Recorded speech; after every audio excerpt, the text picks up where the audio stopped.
안녕하십니까, 공인강사 치창입니다. 자, 3월 학평이 끝났습니다. 3월 학평이 끝나고 난 다음에 가장 이제 논란이 되고 핫한 건 아무래도 국어죠.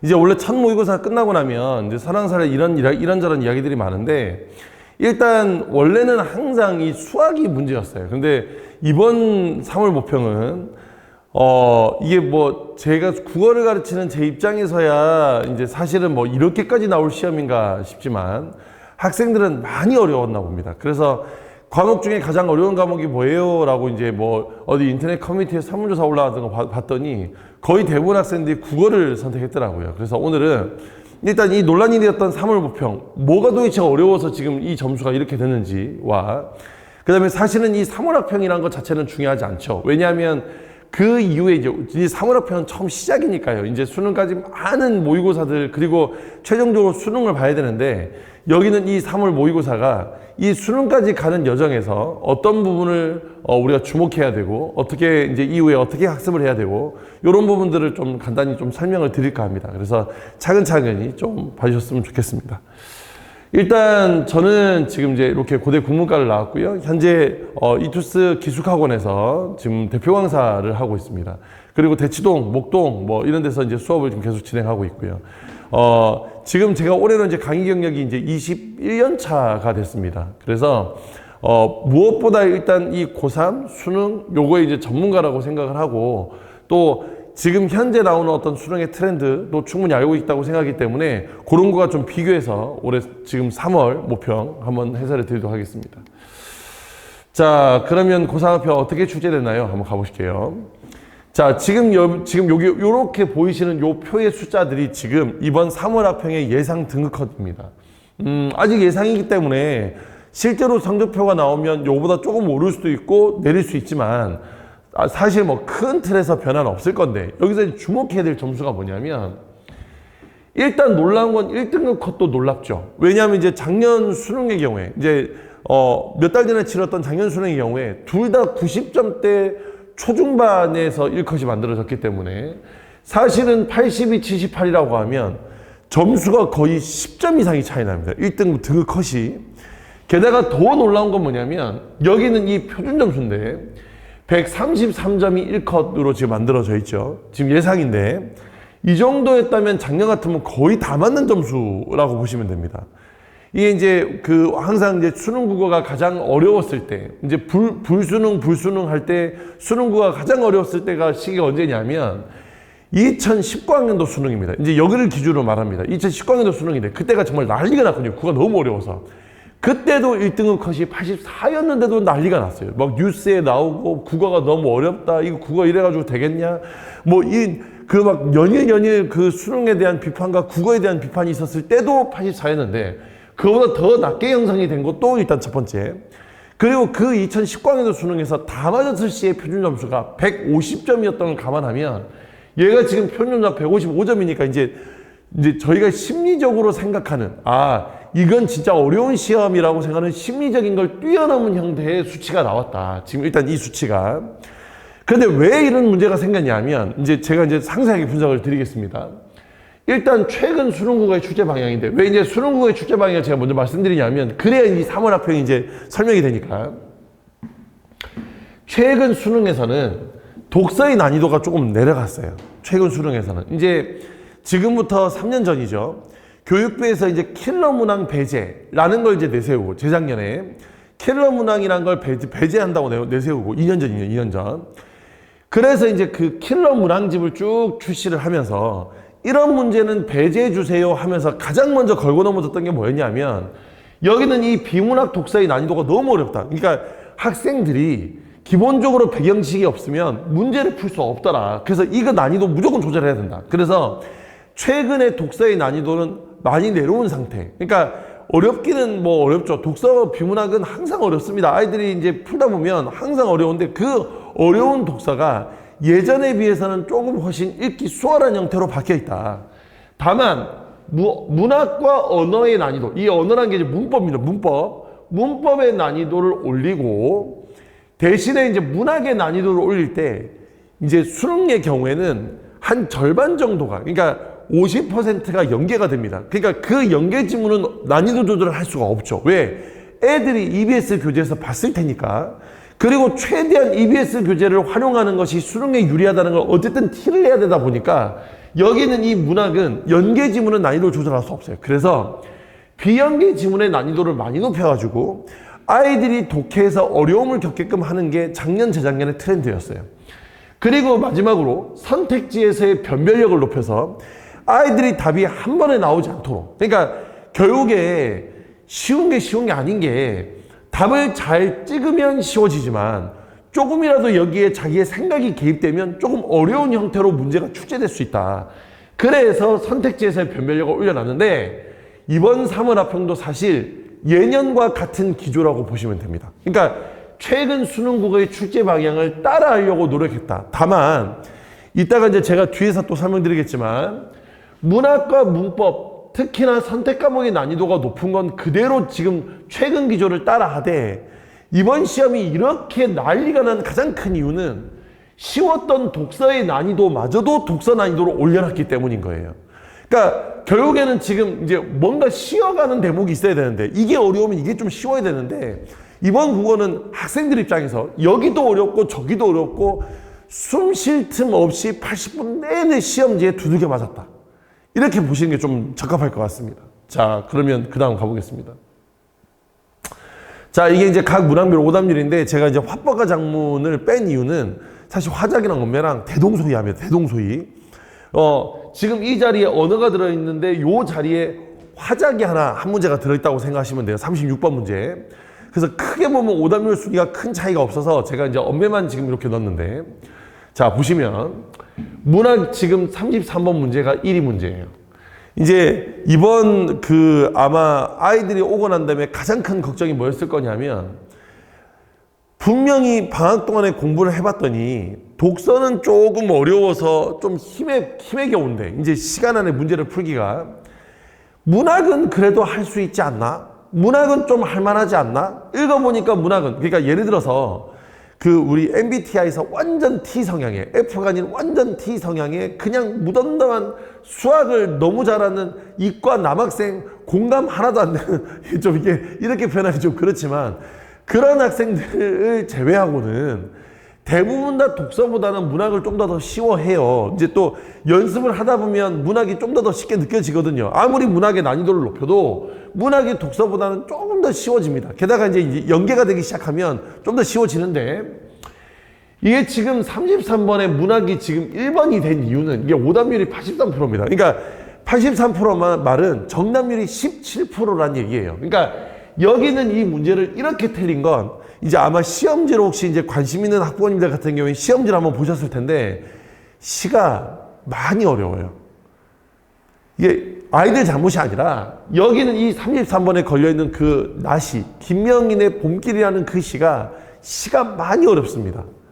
그러니까 그냥 눈으로 딱 보면 판단하기 어려워요. 그래서 이제 감상이 이제 잘 안 되니까 여기는 이 33번은 너무 어려웠을 거다. 그런데 이제 문제는 이겁니다. 전반적으로 지금 독서가 많은데 이유는 이런 거예요. 독서가 많은 이유는 사실은 문학에서 시간을 많이 썼기 때문에 독서로 가지 못했을 가능성이 더 클 겁니다. 그러니까 무슨 말씀이냐면 지금 여기 33번도 33번이지만 중간중간에 문학이 들어있죠. 26번, 29번 이렇게 문학이 한 3-4문제가 오답률 상위권에 노출되어 있다는 얘기는 이건 진짜 오답률이 높은 거예요. 아이들이 풀기에. 아이들이 얘네를 찍었을 거라 생각하지 않습니다. 보통 문제를 풀었을 거거든요. 그러니까 이제 왜 뒷번호를 풀고 앞번호를 안 풀지라고 이제 의문을 가지시는 학부모님도 계실 텐데 이게 이제 국어에서 가장 중요한 건 시간 분배고 보통 시간 분배를 할 때 문학을 먼저 풀고 독서를 나중에 풉니다. 왜냐하면 아까 말씀드렸던 것처럼 심리적으로 아이들은 독서보다 문학을 좀 더 쉬워하기 때문에 게다가 이제 고등학교 2학년 때 아무래도 2학기 때 독서를 내신으로 했다 하더라도 이 학교에서 배우는 독서랑 이 모의고사 나오는 독서는 다르고 그러면 이제 1학기 때 이제 문학을 좀 하다 보니까 내신으로 문학은 조금 자신감이 있는 상태. 그리고 이제 방학 때 해보니까 최근 기출문제. 그러니까 지금 1-2년 사이에 나왔던 기출문제를 제외한 한 4-5년치의 기출문제를 풀면 독서보다는 어쨌든 문학이 좀 더 쉽기 때문에 아마 문학을 먼저 풀었다고 생각하고 들어갔을 거예요. 그런데 문학을 먼저 풀고 들어갔는데 이렇게 세 문제나 지금 위에 있다? 그럼 이건 정말 찐으로 어려운 문제고. 그러다 보니까 여기는 이 12번이나 여기 8번이나 그 다음에 여기 있는 17번이나 이런 문제들은 보기가 달려있는 독서 문제이기 때문에 보기 달려있는 독서 문제는 애들이 보통 제껴요. 3점짜리 문제는. 이제 애들의 성향이 그렇습니다. 그래서 사실상 문학이 상대적으로 독서에 비해서 조금 어려웠을 거다. 독서가 많지만 이 독서는 시간이 부족해서 찍었을 가능성이 높다. 이건 정말 그럴 겁니다. 아이한테 한번 물어보시면 대체적으로 제 말이 맞을 거예요. 대체적으로. 이제 개 중에 이제 가끔 문학이 좀 더 어려워서 독서를 먼저 풀고 문학으로 가는 친구들도 있어요. 없는 건 절대 아닙니다. 그리고 그 바람에 그냥 차례대로 아무 생각 없이 1번부터 차례대로 푸는 친구도 있어요. 없다는 거 아닙니다. 하지만 일단 문학이 상위권에 노출이 되면 어쨌든 시간 안배에 문제가 생길 거다.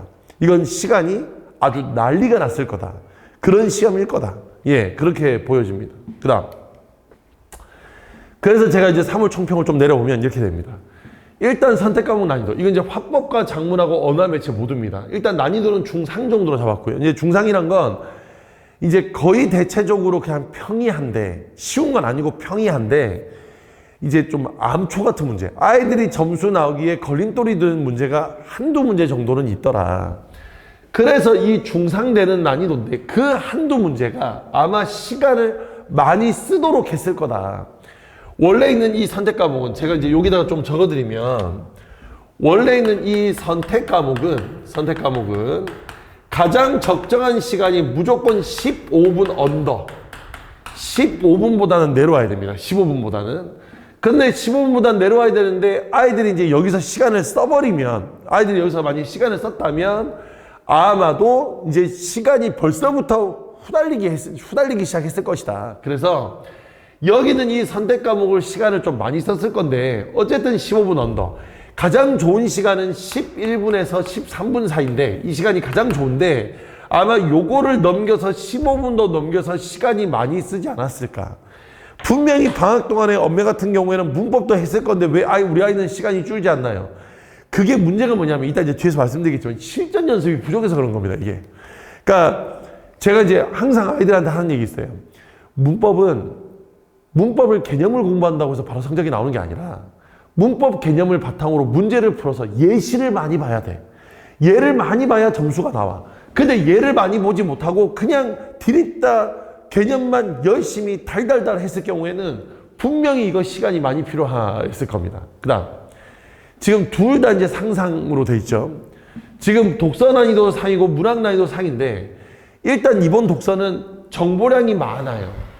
자, 이 정보량이 많아서 읽기가 부담됐을 것인데 이 정보량이 많은, 그러니까 저는 이번에 지금 이 3월 모평을 풀면서 어떤 느낌이 먼저 딱 들었냐면 요거 한 4, 5년 전 기출 같은 느낌? 그러니까 예전에 재작년에 야, 독서 너무 어려워. 야, 문학도 너무 어려워. 수능 이거 너무 어려워. 수능 좀 쉽게 내. 킬러 문항 배제해.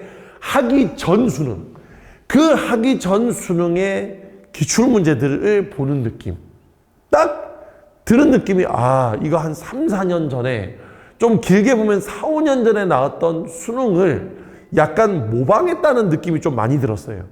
그래서 정보량이 많아서 읽기가 많이 부담됐을 겁니다. 그러니까 정보량이 많으면 아이들이 그 내용의 정보를 중요도를 판별해서 정리를 해야 되는데 머릿속으로 일단 정보가 막 쏟아져 나오면 중요도를 판별하기 전에 아이들은 지쳐요.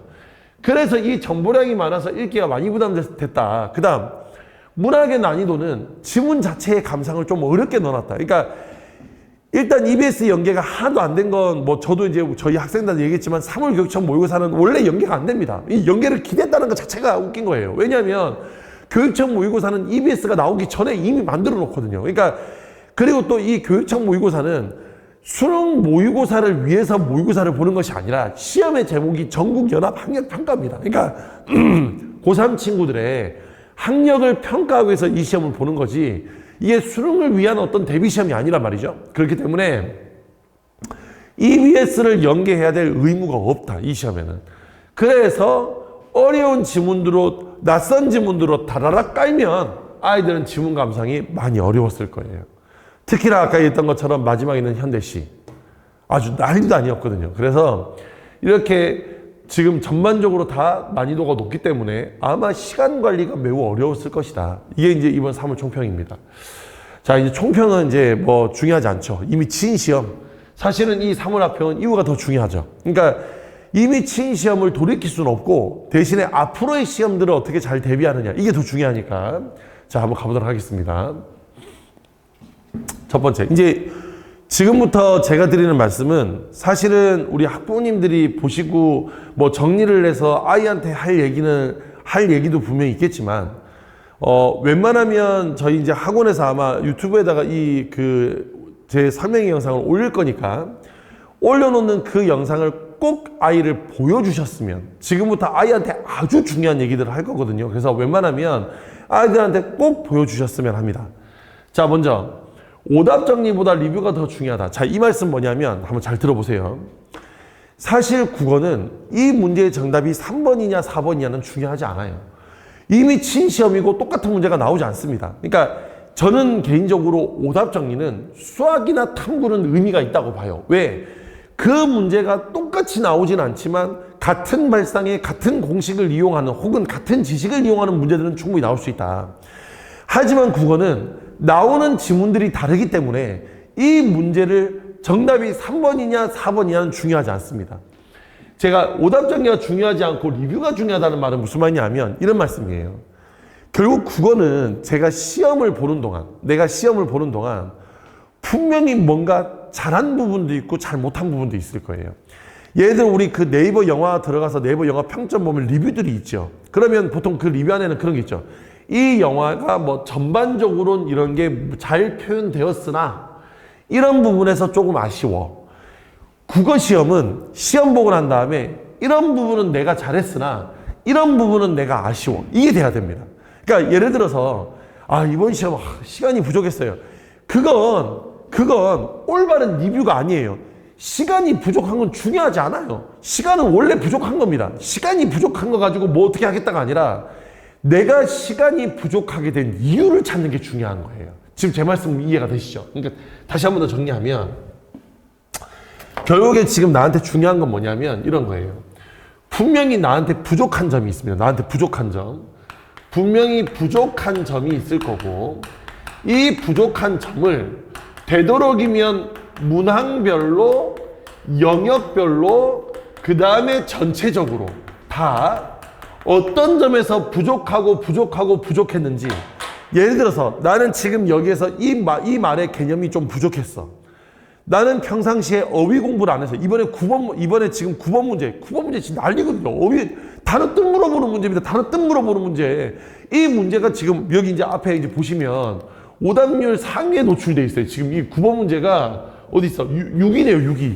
이거 어휘 문제입니다. 어휘 문제. 단어 뜻 물어보는 문제예요. 진짜 기가 막히죠. 왜냐하면 사실은 단어 뜻 물어보는 문제는 맞춰야 점수가 나올 텐데 이것마저도 틀렸으니까 그러면 내가 어휘 문제가 조금 부족하다. 아니면 내가 화법과 작문이나 언어 매체를 이제 특히 언어 매체 같은 경우에 문법 개념은 정리했는데 실전이 좀 약하다. 혹은 모의고사 연습을 방학 동안에 좀 했었어야 되는데 방학 동안에 모의고사 연습을 도통 하질 않았다. 너무 기출만 파느라고 실전 연습이 좀 부족했다. 이런 등등의 리뷰가 중요하다. 그러니까 시험 끝나고 난 다음에 내가 뭐가 부족한지 문항별로 영역별로 전체적으로 쭉 정리하는 과정이 중요하다. 그 다음 두 번째, 꾸준한 실전 연습이 필요하다. 이제 가끔 애들 만나보면 선생님 모의고사 언제부터 풀어야 돼요? 라고 말합니다. 국어는 지금부터예요. 나중에 9월 지나서 수능이 임박했을 때 모의고사 푸는 건 당연히 그때는 모의고사를 풀어야죠.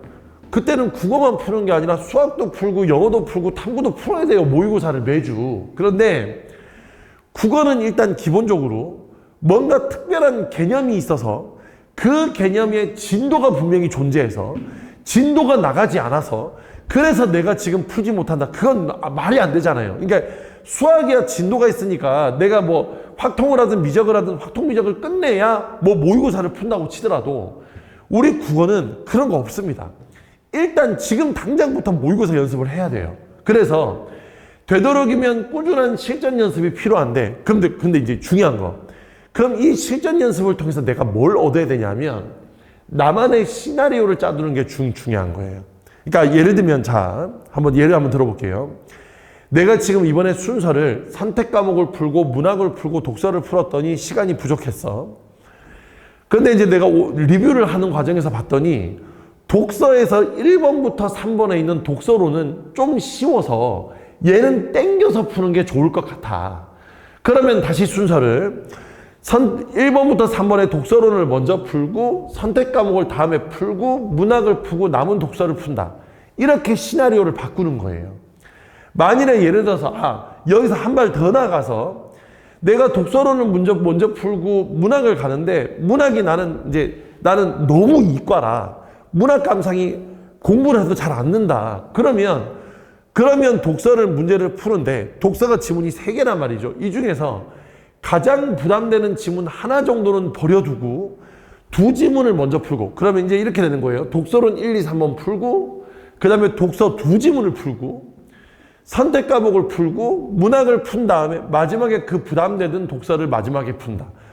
이건 이제 어머님들이 하시는 문제가 아니라 아이들이 이 실전 연습을 통해서 끊임없이 연습을 해봐야 됩니다.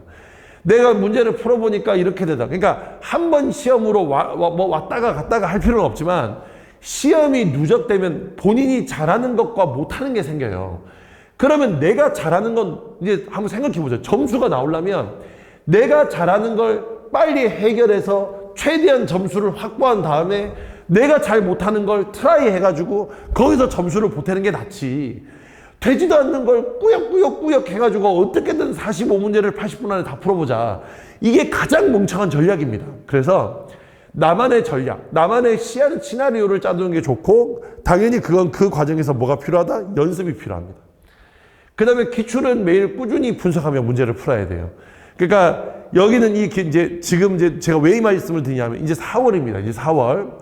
그러면 4월이 되면 보통 이제 아이들은 내신 준비를 하는 친구들이 대부분이죠. 왜냐하면 정시로 가면 이제 이번 3월 모의고사 쳐보니까 정시는 답이 없을 것 같거든요. 그나마 지금 꺼져가는 불씨였던 이제 거의 이제 끝나가던 이런 것들을 조금만 더 내가 노력을 하면 점수를 조금 더 올릴 수 있지 않을까? 점수가 좀 더 조금만 등급 조금이라도 더 올리면 내가 수시를 어떻게 써볼 수 있지 않을까? 그 다음에 내가 필요한 과목 몇 개 찍어서 어쨌든 최저 맞춰가지고 대학 갈 수 있지 않을까?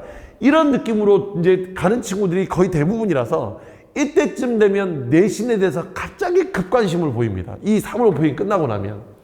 그런데 그렇게 되면 또 무슨 문제가 생기냐? 그 내신이라는 게 학교에서 예를 들면 수능 특강의 어떤 특정한 부분을 내신으로 낼 텐데 또 그것만 반복하다 보면 기출은 뒷전.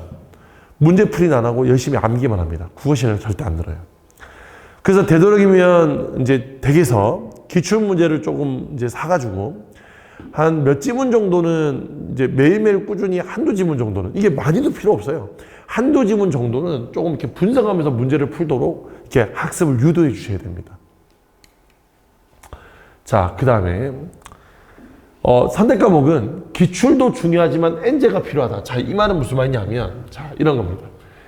이게 이제 기출 문제집은 사실 이제 선택 과목이라는 게 2022학년도부터가 2022, 2023, 2024, 2025 한 3, 4개년 정도밖에 없어요. 그렇기 때문에 기출 문제는 너무 양이 적습니다. 그래서 시중에 보시면 모의고사 파는 업체들이 있어요. 이감이네 들어보셨을 겁니다. 상상이네, 한수네, 바탕이네 하는 이런 모의고사 업체들 사이트에 들어가시면 그 선택 과목에 대한 엔제 문제집을 판매합니다. 추천을 따로 해드리는 건 좀 그런데 이제 가장 많이 보는 거, 이게 추천보다는 애들이 가장 많이 보는 게 이 이감과 상상 엔제이고, 이제 제 개인적으로는 이감이 조금 쉽고 상상이 조금 어려워요. 자, 그러면 이제 여기서 선생님 그러면 좀 쉽고 좀 어려우면 우리 애는 뭐 풀어야 되죠? 아니, 그게 아니라 어차피 둘 다 풀어야 돼요. 둘 다. 지금 수능 많이 남았습니다. 아직 많은 길을 걸어가야 돼요.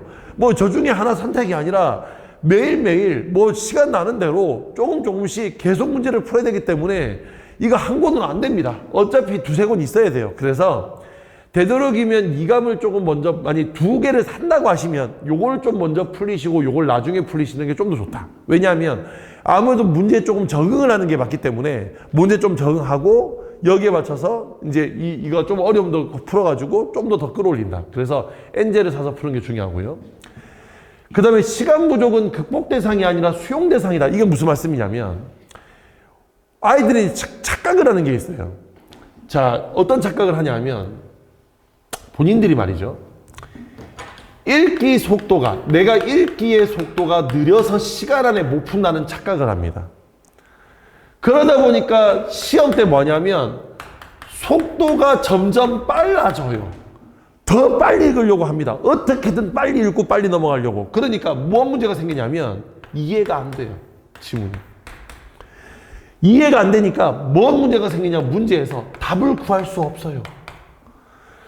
그러니까 답을 구할 수 없으니까 지문을 2번 읽고 3번 읽고 4번 읽고 5번 읽고 당연히 시간이 오래 걸리는 거죠. 시간이.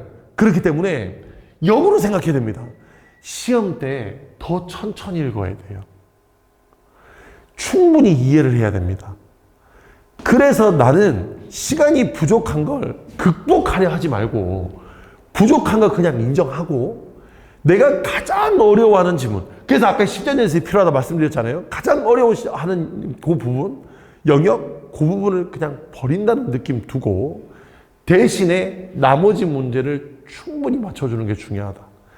정확도를 높이는 훈련이 필요합니다. 이게 왜 정답이 되는지에 대한 과정을 정확히 만들어내는 게 중요하다. 그리고 마지막으로 수능은 EBS에서 연계된다. 즉 3월 교육청 모의고사에서 문학이 아무리 어려웠더라도 결국 수능은 EBS에서 연계되기 때문에 EBS를 안 할 수는 없습니다. EBS가 정말 중요합니다. 고전시가 고전소설은 EBS에서 100% 연계됩니다. 그러면 아이들이 고전시가나 고전소설 같은 경우는 굳이 자기가 읽으려고 노력할 필요가 없죠. 왜냐하면 다 아는 내용이니까. 거기서 시간 단축이 일어나는 거예요. 그래서 EBS를 반드시 해야 됩니다. 자, 그러면 간단히 제 수업 설명만 하고 마치도록 하겠습니다. 이제 뭐 여기에 지금 제 수업 특징은 저희 이제 이 수업을 들었던 학생들이 요렇게 있고 그 아이들이 써준 후기를 제가 대신해서 제 수업 특징을 한번 적어봤는데 문학 같은 경우는 무조건 문학작품 해석 방법을 그대로 적용해서 제가 수업 시간에 해석을 합니다. 독서는 그 영역별로 어떻게 읽어야 가장 효율적으로 시간을 단축할 수 있는지 쉽게 설명을 해줍니다. 그래서 이 아이 4등급에서 1등급으로 올라갔어요. 그 다음 방법을 중요하게 생각하신다. 그래서 여기 있는 특강에 들었던 그런 수업들은 어쨌든 그 방법을 열심히 연습하는 방식의 수업이라서 매우 좋았다. 특히나 이 어려웠던 것들을, 특히 구에서 어려웠던 것들, 문학, 특히 문학 이런 거 당황하지 않고 잘 풀어내는데 매우 큰 도움이 되었다. 자, 다 비슷한 얘기 하고 있죠. 저 수업 들었던 친구들이. 일단 저는 처음부터 실전스럽게 가르칩니다. 확실하게 과제검사하고 피드백합니다. 저희 조교가 다 일일이 참석을 해서 아이들에게 제공해 줍니다. 그리고 주간학습, 주간모의사 통해서 끊임없이 아이들이 연습할 수 있도록 충분히 확인을 합니다. 특히 모의고사 같은 경우에 제가 해설 강의를 따로 찍어가지고 해설 강의를 또 아이들에게 제공해 주기 때문에 이 홈페이지를 통해서 이렇게 영상도 다 시청할 수 있습니다. EBS에 대한 EBS 분석도 제가 다 분석 강의 영상을 올려놓습니다. 그래서 저희 수강생 친구들은 일주일에 한 번 3시간 제 수업을 듣는 게 아니라 일주일 내내 제 수업을 듣는 거예요.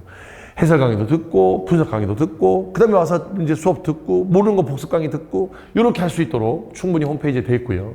그 다음에 모의고사를 보고 나면 이런 식으로 성적표가 나갑니다. 아이가 어떻게 몇 점 맞았는지 이런 것도 어머님한테 아마 문자로도 갈 거고 또 아이들은 또 이 성적을 보면서 내가 부족했던 부분이 뭔지 리뷰를 따로 하지 않아도 볼 수 있도록 이렇게 해서 제공이 됩니다. 자, 일단 수업은 매주 화요일날 저녁 6시 30분에 주 1회간 3시간 동안 진행이 되고요. 지금 현재 수업 제목은 너를 위한 수능 특강인데 지금 이 수업은 뭐냐? 연계 지문을 수능스럽게 공부하는 수업 시간입니다. 그러니까 기출문제를 저희가 1, 2월에 했고 지금 이제 이 3월달부터 4월달, 5월달, 6월달까지는 어쨌든 수능 특강을 해야 6월 평가원 점수가 나올 테니까 그걸 하되 대신 그냥 단순히 내용을 정리해주는 수업이 아니라 수능식으로 어떻게 접근하느냐 하는 내용의 수업이다. 그래서 뭐 기출 문제를 따로 풀지 않아도 EBS만으로도 독해 연습을 할 수 있는 그런 수업이라고 생각하시고 봐주셨으면 좋겠습니다. 오면 문학과 독서 위주로 진행이 됩니다.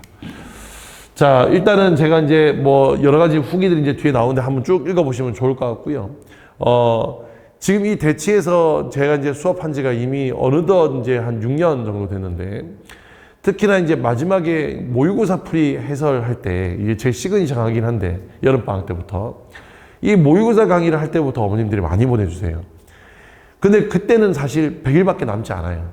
아이를 어떻게 할 수 있는 부분이 많지가 않습니다. 왜냐하면 이 국어라는 건 습관적인 문제라 능력의 문제가 아니라 충분히 아이가 습관을 들여서 공부할 수 있도록 하려면 일찍 보내주셔야 제가 아이를 잘 컨트롤해서 되도록이면 좋은 성적 나오게끔 할 수 있을 것 같습니다. 그래서 꼭 보내주셨으면 좋겠고요.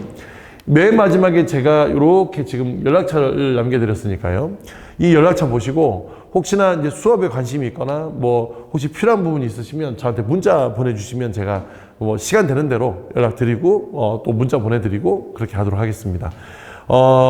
어쨌든 제가 이제 원래는 이렇게 직접 와서 이렇게 수업을 이렇게 설명회를 진행했어야 되는데 제가 많이 바쁩니다. 그래서 이렇게 영상으로 대신한 점 죄송스럽고요.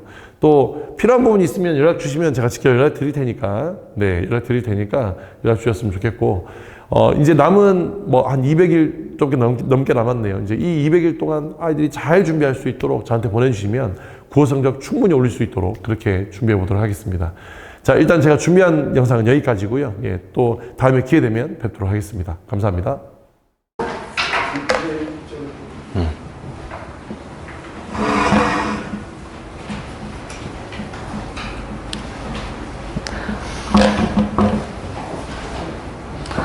네, 시작하겠습니다. 저 대치 메카에서 수능 국어 가르치고 있는 이상헌이라고 합니다. 반갑습니다. 간단히 좀 제 소개를 하면은 요 브로셔에다도 양력을 살짝 적어놨는데 대원외고 19기 수석 입학을 한 다음에 현역 수능은 이제 05년 수능이에요. 그 당시는 이제 만점이 500점이었는데 제가 딱 한 문제를 틀려서 498점을 기록을 했는데 이게 좀 흥미로운 게 그 당시 딱 하나 틀렸던 문제가 국어 영역 문제였어요. 그 당시는 이제 언어 영역이라고 불렀는데 그래서 그거 한 문제 틀려가지고 만점을 못 받은 게 약간 천추의 한이 됐는지는 몰라도 현재 국어 강사로서 계속 활동을 하고 있습니다. 학부는 이제 서울대 법대 졸업을 했고 석사는 이제 서울대 철학과에서 존 롤즈라고 하는 사람 주제로 석사 논문을 작성을 했고 무엇보다도 국어 관련해서는 상상 모의고사라고 이 풀세트 모의고사 제작하는 업체에서 출제위원으로 좀 오래 활동을 해서 무엇보다도 뭔가 출제 기관의 마인드가 어떤 것인지를 제가 가르치는 수능 국어에다가 접목을 시키고 있다고 보면 될 것 같아요. 앞서서 그 최창희 선생님께서 산모 분석에 대해서 자세히 얘기는 해주셨으니까 저는 보다 좀 원론적인 얘기를 한번 준비를 좀 해봤는데, 자, 일단 산모 총평을 해보면은 요거에 대해서는 다들 좀 동의를 하실 거예요. 보통은 그 비문학도 쉽고 문학도 쉽게 나와서 약간 아이들이나 학부모님들께서 수능 국어를 안일하게 생각하는 경향이 좀 없지 않아 있었는데 갑자기 기습적으로 비문학이 어려워지고 문학도 어려워지면서 국어 자체에 대해서 굉장히 많이 좀 부담감이 가중되고 있는 상황이었어요. 근데 제가 그 산모 본 학생들 대상으로 설문조사를 해봤는데 도대체 어떤 방식으로 어려웠냐라고 물어봤더니 절대적인 다수의 학생들이 다 이런 식으로 얘기를 했어요. 단순히 문제 하나하나가 어렵다 이런 어려움을 호소하는 게 아니라 선생님 시간이 너무 부족해서 비문학 한두 지문을 다 날리게 됐어요. 혹은 비문학에서 원래대로라면은 30분 정도 소요해야 되는데 40분, 45분 정도 소요를 하다 보니까 나중에 문학 지문을 허겁지겁 풀다 보니까 다 무너지게 됐어요. 다들 공통적으로 이 80분이라고 하는 시간 운용에 실패했다는 점을 어필을 하고 있는 게 좀 포착이 됐는데 이게 상황이 녹록치 않은 게 당장 지금 3월 모의고사가 하필이면 3월 말에 끝났어요. 근데 이제 4월 동안은 내신 휴강을 해야 된단 말이에요. 그러면 5월쯤에 다시 수능 공부를 시작한다고 가정하면 6월 평가원 모의고사가 이제 첫 번째 주에 실시가 되는데 그때까지 남은 기간이 한 달밖에 안 되는 상황이란 말이에요. 그러면 이렇게 짧은 시간 안에 뭔가 유평 점수를 어느 정도 안정적으로 확보하기 위해서는 아이들이 시간 운용을 제대로 하는 법을 어느 정도 확립을 해야 될 필요가 있을 텐데, 그래서 제가 강조하고 싶은 게 결국 한 달 동안 주안점을 두어야 되는 거는 요거 좀 이해되시나요? 국어 문제풀이를 하는 데 있어서 지문 독해 시간도 단축을 해야 될 뿐더러 단순히 지문 독해를 빨리 끝내는 거에 머물러서는 안 되고 문제풀이 시간까지도 같이 단축을 해야 되는 그런 상황이에요. 요게 한 달 동안 어느 정도 안정적으로 확립이 되어야 6월 평가원 모의고사에서 어느 정도 만족할 만한 점수가 나올 수 있고, 그래야 좀 안정적인 수험 생활이 이어질 수 있는 것 같아서 메인 태스크는 요 두 가지 종류의 시간을 단축시키는 거, 요게 오늘 중점적으로 얘기할 어떤 문제의식이라고 보면 될 것 같아요. 자, 인트로는 여기까지 하고 제가 나눠드린 요 유인물 한번 보시면은, 유튜브로 보시는 학부모님들께서는 제가 요거 QR코드를 이렇게 올려놨는데 이거 링크 트리로 연결이 되거든요. 그래서 요거 촬영해서 QR코드 촬영하면은 링크 트리 들어가서 지금 학부모님들이 보고 계시는 요 브러쉬어 PDF 파일이 올라가 있을 거예요. 그거 다운받아서 같이 봐주시면 될 것 같아요. 자, 어머님들께서는 요거 펼쳐서 1페이지하고 2페이지에는 약간 원론적인 얘기들 해놓은 거고, 요거는 집에 가서 자녀들이랑 같이 한번 봐주시면 좋겠어요. 한 페이지를 더 넘겨서 그 PDF 파일로는 4페이지부터 아마 시작을 할 거예요. 자, 01이라고 이제 나와 있는 거. 자, 첫 번째 키워드. 지문 독해 시간을 단축시키는 방법에 대해서 우리가 좀 얘기를 해봐야 될 텐데, 보통 비문학 지문을 기준으로 보면은 한 10분 정도를 전체 세트에 소요해야 된다고 생각을 했을 때, 지문 자체는 한 6분, 길어야 7분 안에 독파를 해야 된단 말이에요. 근데 대부분의 학생들이 이 6, 7분 리밋을 잘 못 지켜서 10분까지 소모가 되고, 그러다 보니까 문제풀이 시간 자체가 15분을 넘기는 그런 불상사가 발생을 하는데, 그렇다면 결국 독해 시간은 어떤 식으로 단축해야 될 것인지를 생각해 본다면, 어머님들 왼쪽 페이지에 세 번째 줄 한번 제가 적어 놓은 거 보세요. 지문 독해 시간은 도대체 어떻게 단축을 해야 되냐? 독해의 강약을 조절하는 방법밖에 없는 것 같아요. 그러니까 많은 그 학원 강사분들께서 지문 독해를 빨리 하기 위해서 배경 지식을 강조한다든지, 혹은 문제풀이를 많이 시킨다든지, 아니면은 문장 단위의 학습을 한다든지, 이런 방식으로 많이 대처를 하는데, 제 생각엔 그거는 조금 비현실적인 것 같아요. 단기간 안에 아이들이 6, 7분 안에 어려운 지문을, 처음 보는 지문을 독파하려면은 지문의 모든 문장들을 동일한 강도로 읽는 게 아니라 어떤 문장은 힘주어 읽고 어떤 문장은 힘 빼어 읽어야 되는지, 이 강약 조절의 기준이 몸에 체화될 필요가 있어야 되는 것 같아요. 그렇다면 당연히 다음번에 나오는 궁금증은, 그럼 독해의 강약 조절은 어떻게 해야 되는 건가? 어떤 문장을 힘주어 읽고 어떤 문장을 힘을 빼서 빨리 읽어야 되는가 궁금해질 텐데, 그거를 맨 마지막 줄에 제가 한번 써놨어요. 밑으로 쭉 내려가다 보면은 강약 조절의 기준이라고 하면서 제가 써놓은 거 보이시죠? 출제 기관인 평가원이 반드시 선지화시키는 문장 패턴들, 요 구절 보이시나요? 그러니까 독해의 강약 조절은 다른 거에 맞춰서 기준이 생겨야 되는 게 아니라 출제 기관인 평가원이 아주 높은 확률로 반드시 선지화시키는 문장들을 힘주어 읽고, 그렇지 않은 문장들 같은 경우에는 힘을 빼서 읽는 그런 방식으로 강약 조절이 완성이 돼야 되는 것 같아요. 약간 추상적이니까 밑에 제가 좀 예시를 들어놨거든요. 저 그림 그려놓은 거 있죠.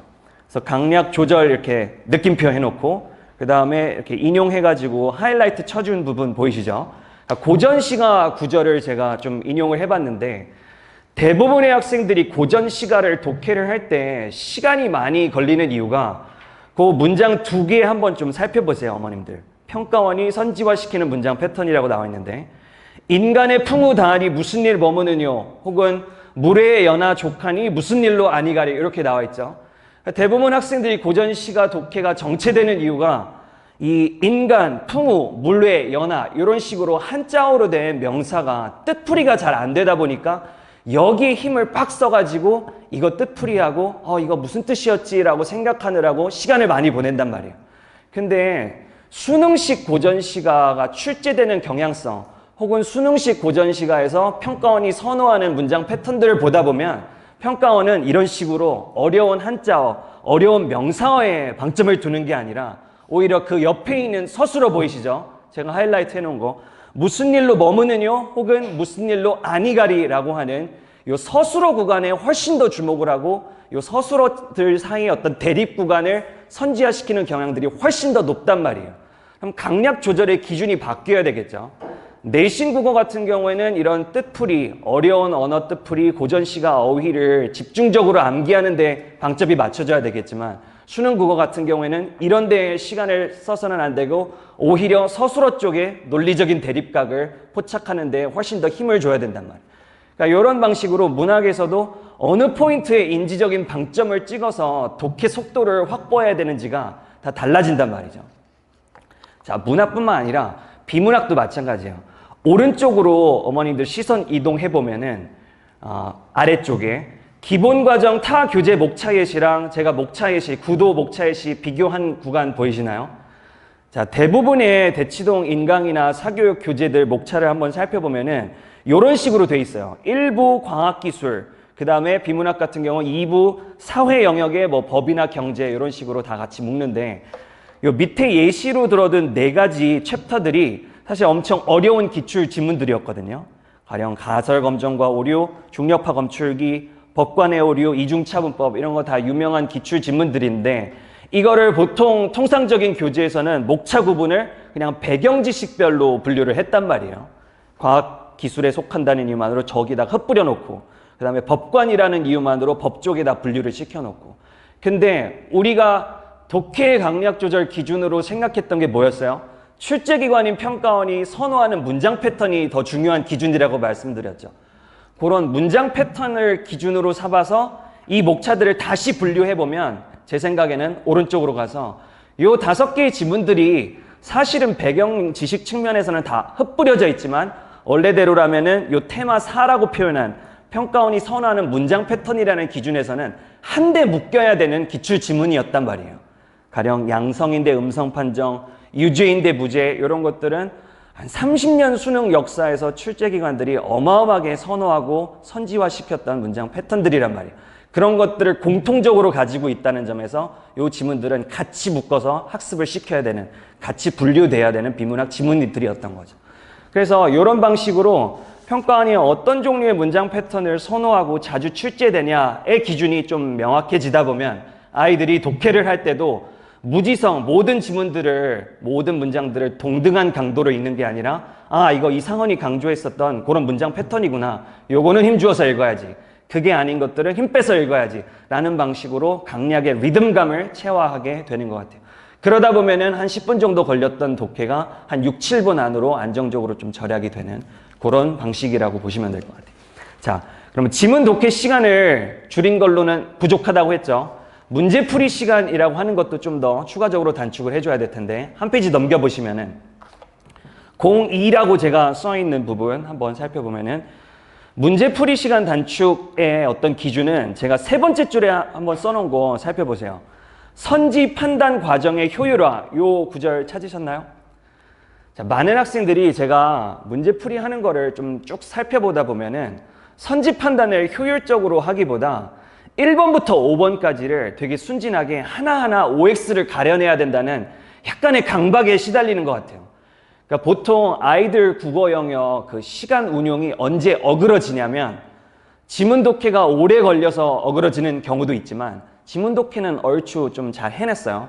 근데 선지 판단, 그러니까 1, 2, 3, 4, 5번 선지의 OX를 판단하는 과정에서 자기가 꽂힌 한 선지의 OX를 판단하느라고 어마어마하게 시간을 보내느라고 시간 운용이 어그러지는 경우들이 태반사란 말이에요. 그러니까 결국 지문 독해에 있어서도 강약을 조절해야 되지만 플러스 알파로 선지 판단에 있어서도 강약을 조절해서 굳이 휘둘릴 필요가 없는 선지들은 빠르게 넘기고 근데 출제기관이 정답 선지의 확률이 높게끔 빌드업한 선지들은 훨씬 더 힘주어서 판단을 해보고 이런 식의 경중을 가리는 게 문제풀이 혹은 선지 판단에서도 동일하게 필요하다. 이 얘기를 좀 하고 싶어요.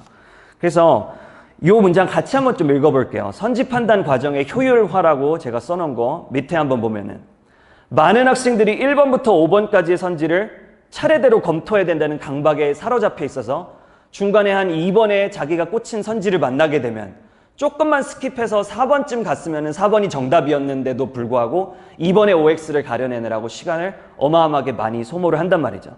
그 다음 문장. 그러나 출제기관인 평가원이 수험생들로 하여금 최대한 늦게 정답 선지에 도달하게끔 유도하기 위해서 다양한 함정 선지들을 제작하고 배열하는 방식에는 패턴이 있으니까 마지막 문장. 이런 패턴부를 연기용하여 최대한 빠르게 우리가 정답 선지에 도달하는 방식을 좀 체화를 시킬 필요가 있단 말이죠. 예시를 한번 들어볼게요. 밑에 좀 그림을 그려놨는데 어머님들 3번 선지 제가 하이라이트 한 거 한번 보실래요? 을과 병은 모두 갑에게 채무를 진다 이렇게 얘기를 하고 그거랑 4번 선지를 한번 비교를 해보세요. 을과 병은 모두 채무 불이행을 책임을 진다 이렇게 얘기를 한단 말이에요. 어머니들 보시기에 어떤 게 더 강한 주장을 하고 있는 선지인가요? 4번 선지가 훨씬 더 강한 주장을 하고 있는 선지죠. 3번 같은 경우는 을과 병이 그냥 일반적으로 채무 정도를 진다고 얘기를 하는데 4번 선지 같은 경우는 단순히 채무 지는 거를 넘어서서 채무 불이행 책임이라고 하는 아주 구체적인 채무를 둘 다 진다고 얘기를 하고 있단 말이에요. 훨씬 더 강한 주장을 하고 있는 선지인 거죠. 근데 이 선지가 포함된 발문이 적절하지 않은 선지를 고르는 문제였단 말이에요. 그럼 어머님들 판단하시기에 3번 선지부터 먼저 보는 게 좀 효율적일까요? 아니면 더 강한 주장을 하고 있는 4번 선지부터 찾아가는 게 훨씬 더 효율적일까요? 4번 선지, 훨씬 더 강한 주장을 하고 있는 선지를 찾아가는 게 틀린 선지를 찾아내는 데는 훨씬 더 빠른 루트일 수 있는 거죠. 왜냐하면 4번 선지 같은 경우는 둘 다 채무불이행 책임을 진다라고 얘기했으니까 을과 병 중에 딱 한 명만 채무불이행을 안 지면 바로 틀려버리게 되는 거잖아요. 그러니까 틀린 선지를 우리가 최대한 빨리 찾아야 되는 입장에서는 보다 더 강한 주장을 하고 있는 선지부터 먼저 방문을 하는 게 정답 선지에 빠르게 도달할 수 있는 방법이라는 거죠.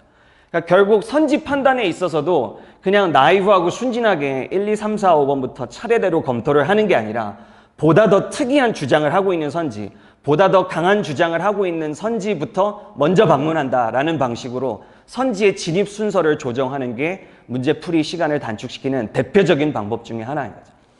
근데 이런 식으로 두 가지를 해봤죠.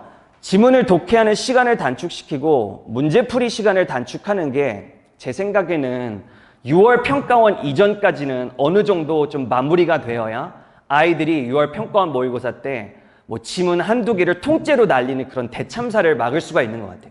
제가 그 문제풀이 시간 단축 키워드 적어놓은 거에 그 시점도 좀 써놨었죠. 시즌2 4월에서 6월까지. 그래서 이게 6월 평가원 전까지인 거거든요.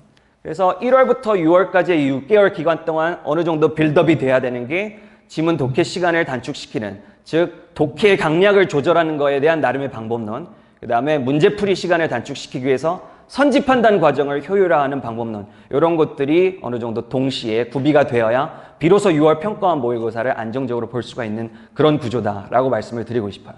그래서 지금 내신 어수선하고 어느 정도 4월 가고 이제 5월 시작되면은 6월 평가원까지 한 달이 남게 되는데, 그때까지 반드시 해야 되는 거는 EBS 연계나 이런 거 기웃거리는 거는 되게 비효율적이에요. 6월 평가원에서 무조건 단기적인 목표로 삼아야 되는 거는 내가 어떻게 하면 지문 한두 개를 통째로 안 날리고, 혹은 내가 어떻게 하면 시간 운용에 어그러지지 않고 안정적으로 시험을 치러낼 수 있는가, 요게 단기적으로 반드시 달성해야 되는 목표로 자리 잡아야 되는 것 같아요. 한 페이지만 더 넘겨볼게요. 그럼 EBS 연계나 이런 것들은 어느 시점에 배합을 하는 게 가장 적절할까 묻는다면, 자, 제가 시기 써놨죠. 7월, 8월 요 여름방학 2달 안에 이렇게 가두리를 쳐놔야 돼요. EBS는. 연계학습은 요게 말들이 되게 많은데 1월이나 6월 사이에 침투시키는 것도 별로 안 좋고 기웃기웃거리면 안 돼요. 아까도 말씀드렸듯이 1월부터 6월까지 주안점을 둬야 되는 거는 안정적인 시간 운용을 확보하는 방법이란 말이에요. 그리고 7, 8월을 넘어서 9월에 EBS 연계 학습을 하는 것도 되게 불안해요. 왜냐하면 9월쯤 되면은 파이널이 시작되고 아이들이 심리적으로 좀 심란하기 때문에 EBS 연계를 진득하게 앉아가지고 배경 지식 쌓는 거를 감당을 하지를 못해요. 그러다 보니까 슬슬 야, EBS 연계 그렇게 빡세게 안 된다던데 굳이 할 필요 없는 거 아니야? 라고 하면서 약간의 자발적인 EBS 무용론자가 된단 말이에요. 9월에 비로소 시작하게 되면. 그래서 다시 한번 강조하지만 무조건 EBS 연계 학습은 7, 8월 안에, 여름방학 안에 마무리를 해야 되고, 그때 EBS 수특수완 다 나온 상태니까 해야 되는 방식은 단순히 수특수완 교재에 나와 있는 지문들을 푸는 거에 그쳐서는 안 되고, 그 한 해에 출시된 수특수완 교재를 보면은 EBS가 올해는 어떤 종류의 배경 지식에 관심이 많고 어떤 종류의 작품 경향성에 관심이 많은지가 대충 각이 나오거든요.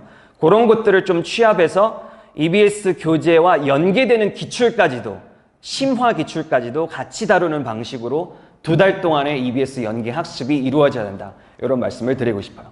여기까지 좀 정리가 됐죠? 그럼 시기별로 6월까지는 지문 독해 시간 단축과 문제 풀이 시간 단축, 시간 운영의 만전을 기해야 돼요. 그게 안 되면 나중에 엄청나게 심리적으로 무너져요. 그 다음에 7, 8월에는 배경 지식을 추가하는 방식으로 연계 학습이 추가돼야 되고, 자, 마지막, 자, 4페이지 공사 적힌 거 한번 봐보시면은 요게 9월부터 11월까지의 파이널 모의고사 과정이에요. 근데 이게 대치동 수능 사교육 시장이 약간 이상한 방향으로 가는 이유가 유명 강사분들께서 파이널만 되면은 온갖 종류의 자료들을 막 폭탄처럼 던져대요. 그러니까 일종의 퍼스널 브랜딩 차원에서 자기 어떤 시그니처 교재들을 많이 만드는데, 파이널 상황에서 교재가 늘어나거나 파이널 상황에서 아이들이 국어 공부해야 될 자료가 늘어나는 것은 절대 좋은 게 아니에요. 가령 수학이나 과탐, 사탐 같이 내용 위주로 나오는, 즉 배경 지식이 쌓일수록 유리해지는 그런 누적형 과목에서는 파이널에 자료가 많이 나오더라도 상관이 없어요. 그게 오히려 도움이 될 수 있어요. 근데 수능 국어 같은 경우는 출제됐던 내용이 반복적으로 출제되거나 그런 게 아니잖아요. 생판 처음 보는 지문들이 나오는 아주 독특한 성격을 가지고 있는 시험이기 때문에 파이널 과정에서 단순히 공부해야 될 양이 많다고 해서 좋아할 게 전혀 아니란 말이죠.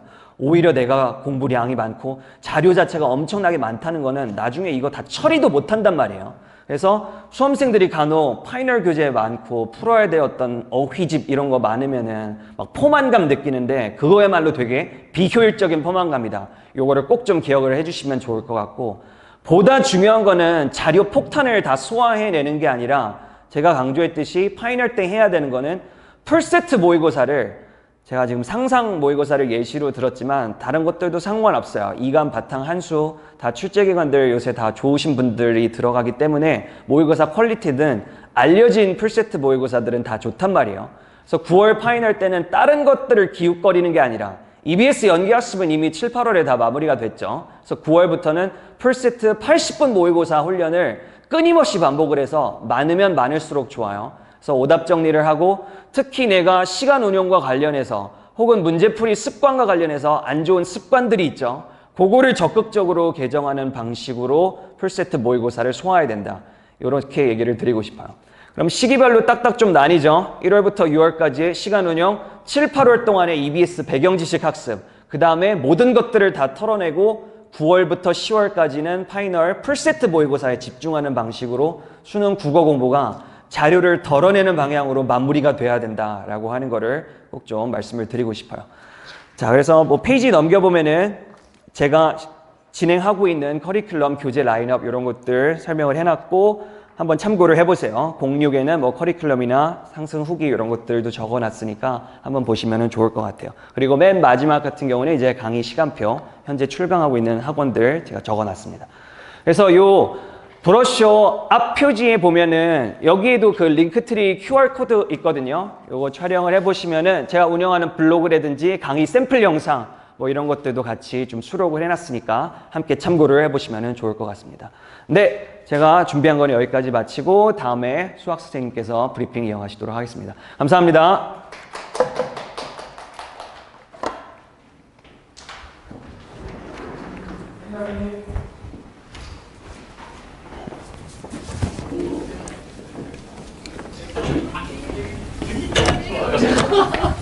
네, 들어가세요.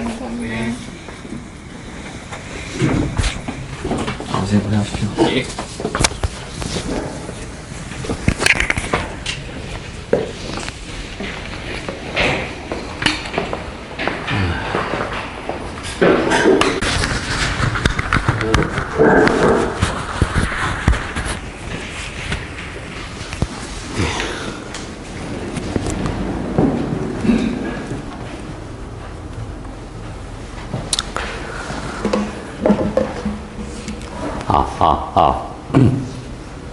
안녕하세요. 박현 선생님입니다.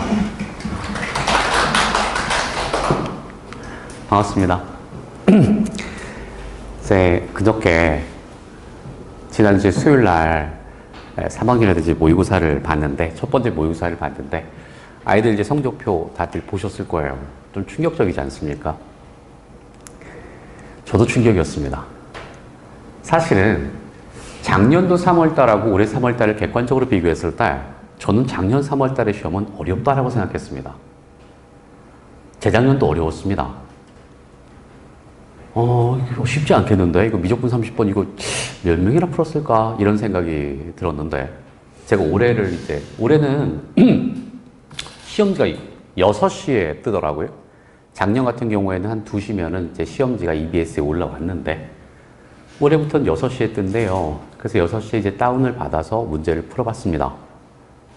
그래서 이제 풀어봤는데 작년과 올해를 풀면서 느낌이 올해는 너무 쉽지 않았나? 그래서 제가 3학년 친구들에게 야 일단 얘들아 우리 80점 넘어보자. 그럼 너희들 상위 3% 될 거야. 그래서 근데 시험을 딱 보고 나서 이건 진짜 올해는 한 88점 되겠는걸? 너무 쉬운데? 이게 작년과 조금 너무 다른데?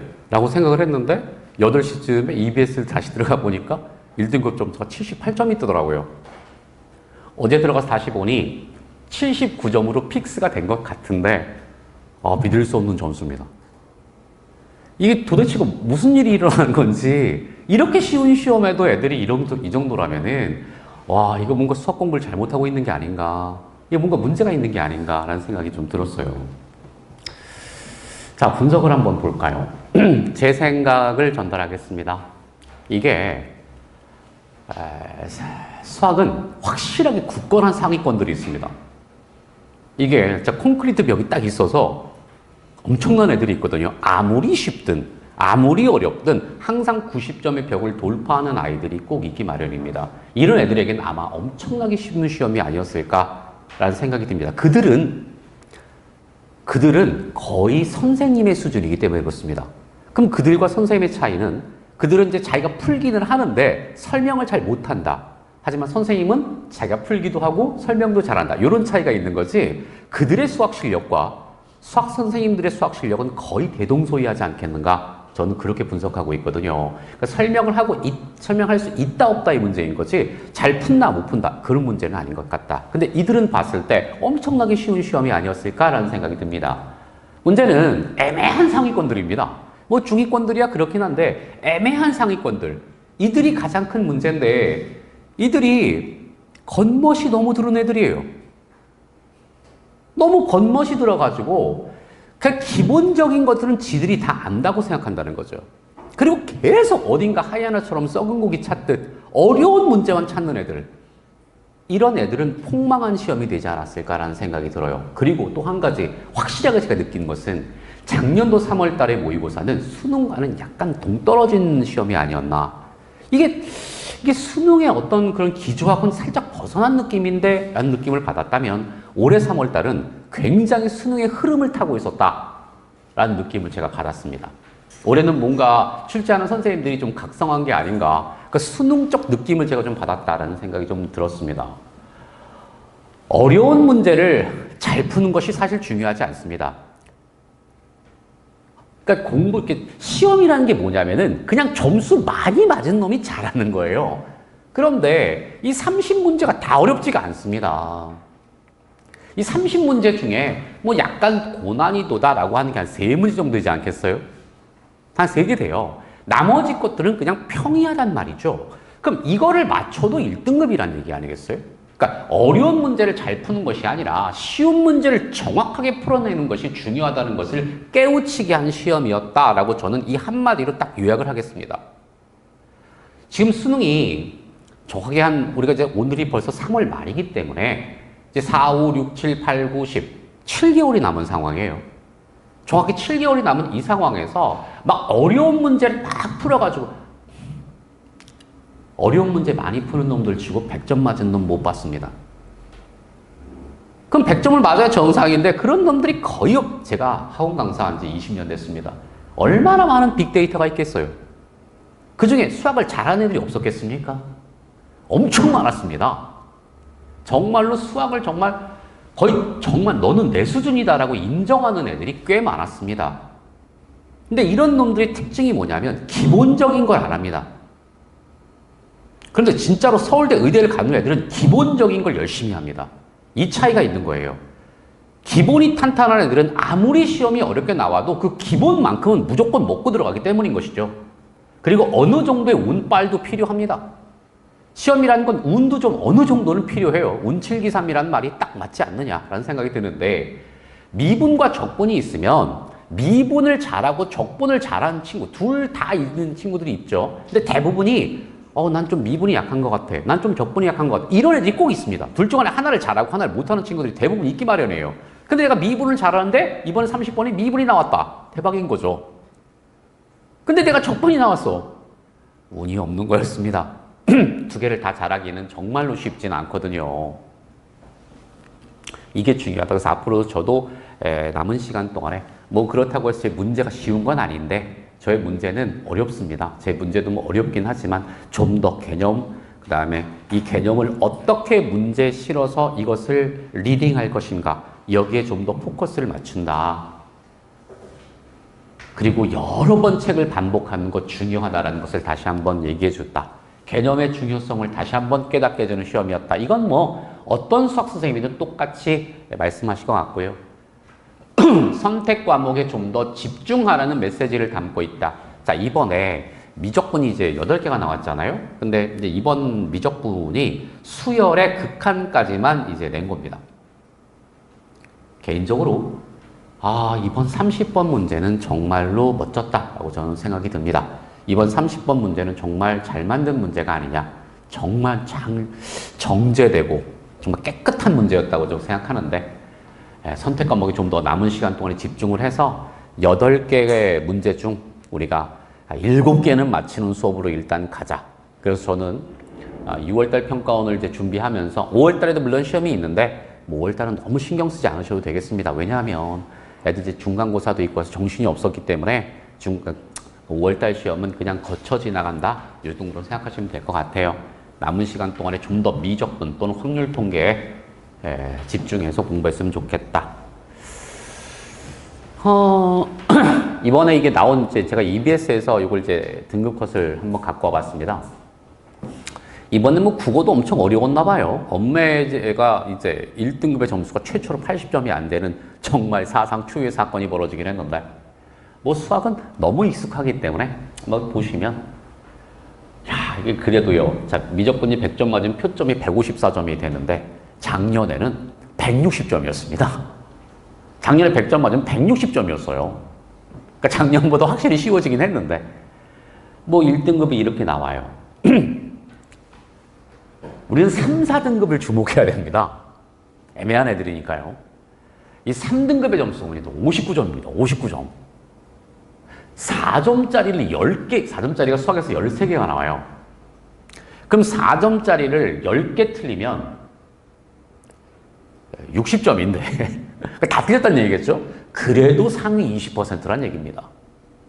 그럼에도 불구하고 상위 20%란 얘기거든요. 그렇게 4점짜리를 다 틀려도 20%. 그래서 설마 3개는 맞추겠죠. 이런 거예요. 4등부터 이 갭 차이를 보세요. 장난 아닙니다. 장난 아니에요. 14점 차이를 보입니다. 뒤쪽으로 가면 갈수록 이 밑에는 뭐 그렇긴 한데, 제가 얼마 전에 TV를 보다가 수학 점수 30점 올리는 건 정말 너무 쉽다고 얘기를 들었습니다. 수학 점수 30점 올리는 것만큼 쉬운 건 세상에 없습니다. 엄청 쉬워요. 예를 들어서 여기 있는 애들이 30점 올리는 건 엄청 쉬워요. 잡아다 놓고 그냥 문제 풀면 되는 거예요. 걔네들 무조건 올라갑니다. 그러니까 30점 맞는 애들이 60점 올라가는 건 가능하다는 거죠. 근데 60점이 과연 90점이 될까요? 완전 불가능합니다. 진짜 힘든 일이에요. 진짜 힘든 일이라고요. 근데 사람들은 TV 그런 걸 보면서 우리 30점 올라가는 건 쉽대. 근데 팩트를 말씀을 드리면 수학은 30점을 맞나 60점을 맞나 똑같습니다. 차이가 없어요. 그냥 각이에요. 재수를 하는 각인 거죠. 뭐가 차이가 있어요? 30점이나 60점 뭔 차이가 있어요? 똑같이 못하는 거예요. 우리가 의미를 갖는 것은 사실 2등급 이상부터인데 2등급조차도 68점이다. 이거 좀 많이 심각하지 않나?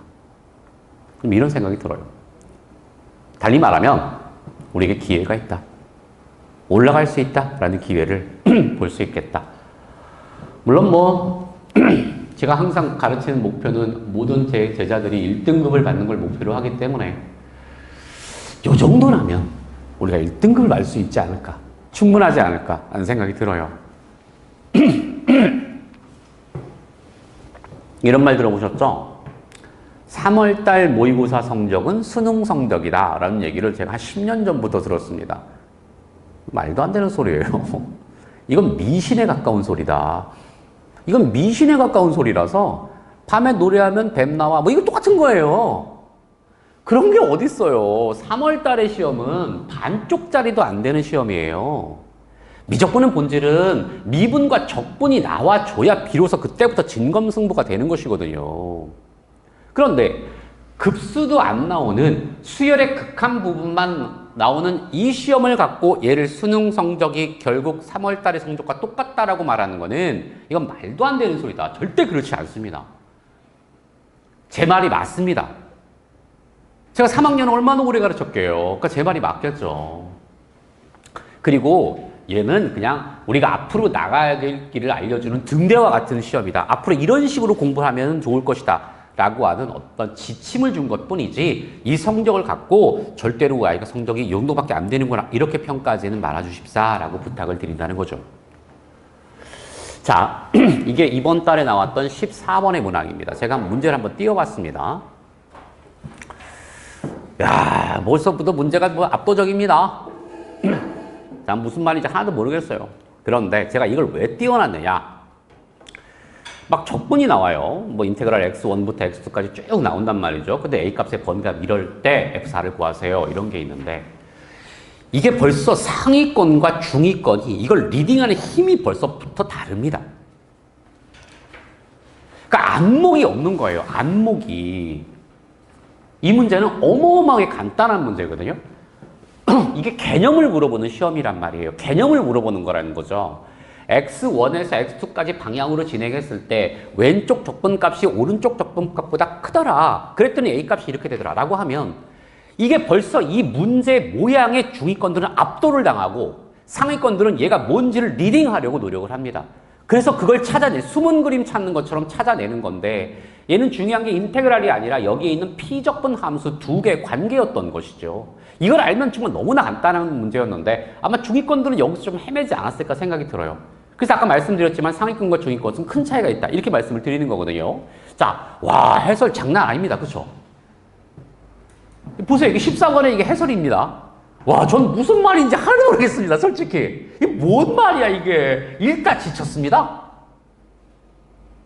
이렇게 푸는 애들이 있을까요? 이게 해설이에요.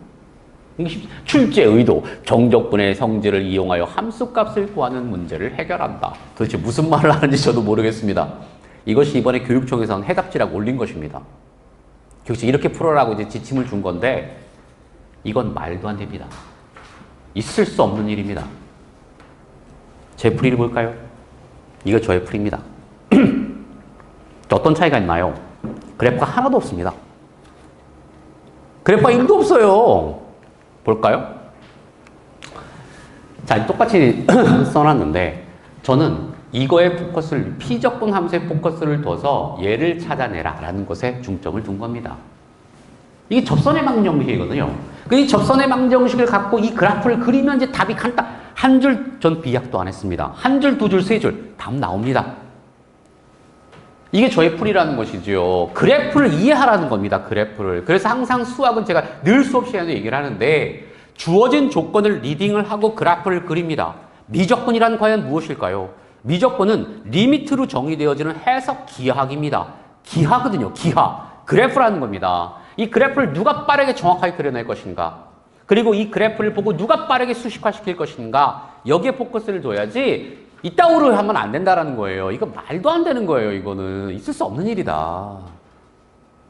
이거는 공부도 안 되고 오히려 혼란만 가중나는 이게 풀이 방법인 거지. 이렇게 해야만 깔끔하게 수능에서 쓸 수 있다라는 것이죠. 그리고 속이 시원해집니다. 이렇게 풀어내야. 저는 이렇게 애들을 가르칩니다. 자, 2020 작년도 수능. 제가 이제 지난 이제 설명회 때도 한번 말씀을 드렸는데 자꾸 똑같은 얘기를 계속 하셔서 좀 지겨우실 수도 있는데요. 그만큼 개념이 중요하다는 것을 제가 또 말씀을 드리는 겁니다. 이게 수능 미적분 30번 문제였습니다. 뭔가 되게 어려워 보입니다. 어려워 보이죠? 일단 읽다 애들이 지쳤을지도 모르겠는데 리딩을 하라는 겁니다. 리딩. 제발 리딩 좀 잘해봐. 그럼 이 fx에서 가장 중요한 게 이건 별로 중요하지 않아요. 이것을 정확하게 리딩하는 게 중요하거든요. 얘는 이 fx가 sin x라는 이 초월함수하고 ax 플러스 b 플러스 sin x라고 하는 이 두 개 함수가 결합된 합성함수라는 걸 빠르게 찾아내야 된다는 것이죠. 이건 합성함수였다. 이 합성함수를 한번 그려봐. 그리고 조건에 맞게 한번 그려봐. 이런 얘기였거든요. 저는 죄송합니다. 아침 일어났더니 목 컨디션이 좋지가 않아요. 자, 합성함수의 극대의수에 대한 공간좌표계 해석. 저는 이걸 애들한테 정말 열심히 가르쳤습니다.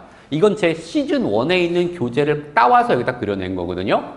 합성함수의 본질이 공간좌표라는 것을 알아야 되는데 이걸 대부분 애들이 잘 모릅니다. 이게 30번의 풀입니다.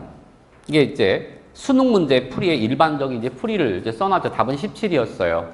여기도 잘 보세요. 어떤 차이가 있는가? 그래프가 하나도 없습니다. 그렇지 않습니까?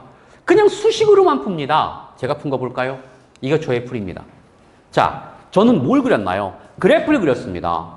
공간 좌표계를 그려내야 된다는 거죠. 근데 이 문제가 이때 수능만 아니라 얘가 2023학년 수능 30번도 똑같은 문제였다는 거죠.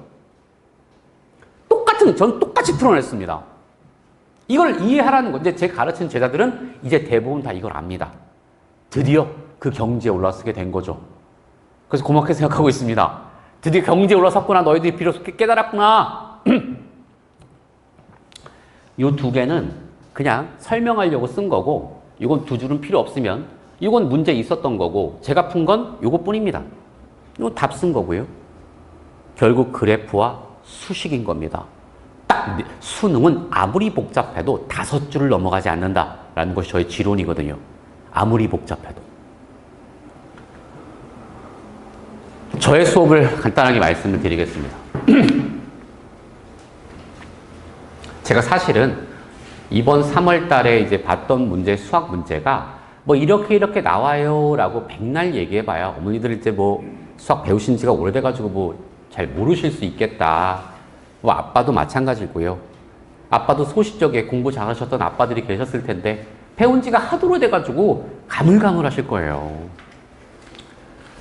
그래서 제가 이런 3월달 시험이 이렇게 나왔다라고 이제 백날 얘기해봐야 저는 그것이 큰 의미는 없다고 생각합니다. 그렇다면 이 시험을 갖고 우리가 앞으로 남은 7개월 동안 어떻게 공부를 하는 것이 좋을까에 대해서 말씀을 드리는 것이 훨씬 더 시간을 잘 쓰고 있는 게 아닌가 이런 생각 때문에 이제 저의 수업에 대해서 간단하게 말씀을 좀 드려볼게요. 저는 개념을 되게 중요하게 생각하는 사람입니다. 개념을 중요하게 생각한다. 이게 왜 그러냐면 이런 생각을 한번 해보세요. 우리가 지금 저도 대치동에서 강의하고 있습니다만은 수능이라는 시험은 대치동에 있는 애들만 보는 시험이 아닙니다. 전국에 있는 모든 아이들이 똑같은 환경에서 시험을 보죠. 그럼 대치동에 있는 이 애들이 뭐 좋은 선생님 밑에서 공부를 뭐 했어요. 그럼 얘네들이 시험은 잘 보고 그럼 지방 애들은 다 못 본다는 얘기인데 이게 말도 안 되는 거거든요. 말도 안 되는 거예요. 되려 요즘은 상황이 역전이 돼서 지방 친구들이 공부를 더 잘하는 경우가 많아졌습니다. 우리가 대구, 광주, 부산 이런 애들을 무시하면 안 됩니다. 이미 대치동을 넘어선 지 오래다. 저는 그런 생각이 듭니다. 그들은 대치동의 수업을 못 받고 있어요. 그러면서 수학을 왜 잘한다? 기본 개념이 단단하기 때문에 그렇지 않을까라는 생각이 들어요. 즉 시험을 내는 사람들은 대학교 교수들입니다. 대학교 교수들이 테크닉을 물어볼 리가 없어요.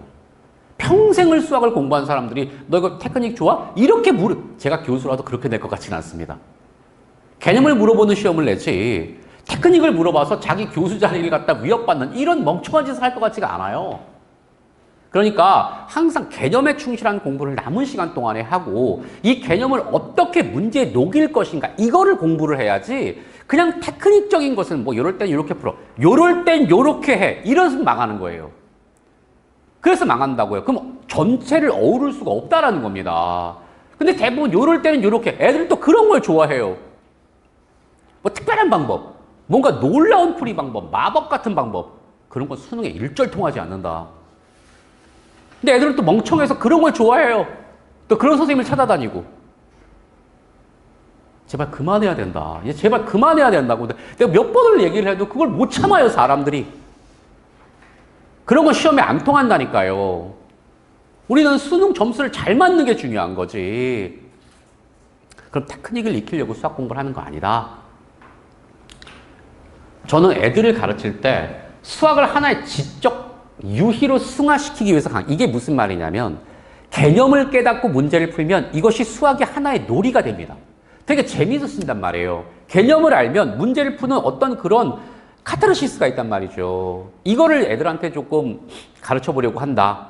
하나의 퀴즈 게임을 한다. 이런 패턴으로 저는 강의를 하고 있고요. 제가 단언코 얘기하는데 정말 애가 성실을 기반으로 해서 성실성을 일단 기본으로 하고 제가 가르친 것을 여러 번 반복해서 한다면 저는 수학 문제를 많이 푸는 걸 좋아하지 않습니다. 수학 문제를 많이 푼다고 해서 수학 점수가 올라가지 않아요. 그러면 전국에 있는 모든 애들이 다 수학을 잘하게 해요? 그럴 리가 없어요. 그럼 무엇이 기반이 돼야 되느냐? 제가 계속 얘기하지만 개념만이 살 길이다. 이걸 갖다 밑바닥에 깔고 이것을 문제에 녹이는 연습을 앞으로 7개월 동안 하면 저는 제가 장담컨대 88점 보장합니다. 제가 장담하는데 제가 올해 처음 하는 게 아니잖아요. 작년도 그랬고 재작년도 그랬습니다. 분명히 됩니다. 단 성실성을 기반으로만 해준다면 전 자신 있다. 저는 누구도 따라할 수 없는 수학을 바라보는 매우 새로운 시각을 제시합니다. 제가 가르치는 삼각함수라든지 미분과 적분은 정말 독특한 시각인데 제가 독특한 게 아니라 그게 원래 맞는 겁니다. 그게 맞는 건데 애들이 요즘에 이상해요. 무슨 선생님 합성함수를 배웠는데 무슨 n축 그런 게 어디 있습니까? n축이란 말은 들어본 적도 없습니다. 저는. 제가 가르치는 게 어디서 모티브를 떠왔냐면 일본의 고등학교 수학책을 보세요. 일본 수학은 우리보다 훨씬 앞서 있습니다. 일본의 고등학교 3학년 아이들이 보는 고등학교 교과서를 보면 합성함수의 미분을 공간좌표계로 설명하고 있습니다. 걔네들이 유축, 그러니까 우리가 어떤 합성함수 gx를 u로 치환하는 그 순간 그 유축이라는 것이 새로 만들어지기 때문에 공간이 형성된다는 것을 걔네들이 이미 알고 있었던 거예요. 근데 뭐 우리 애들은 어디서 새로운 친구들이 와요. 거기서 n축을 봐왔는데 평면을 이렇게 뒤집어 까고 옆으로 돌리고 야매입니다. 그런 건 없습니다. 평면을 평면으로 보게 되면 공간이 사라지기 때문에 있을 수 없는 일이에요. 저는 본론, 원론을 가르치는 사람입니다. 제가 가르치는 게 맞다는 거죠. 저는 지금까지 대치동에서 한 10몇 년을 강의했습니다. 이 동네에서 정말 공부 잘한, 수학 잘한다는 애들을 많이 가르쳐 봤습니다. 그들이 제 수업을 인정해주고 열심히 잘 따라가 줬어요. 작년도 결과물도 정말 좋았습니다, 저는. 올해는 살짝 걱정스럽긴 한데 그래도 저는 최선을 다해보려고 합니다. 이런 말 들어보신 적 있나요?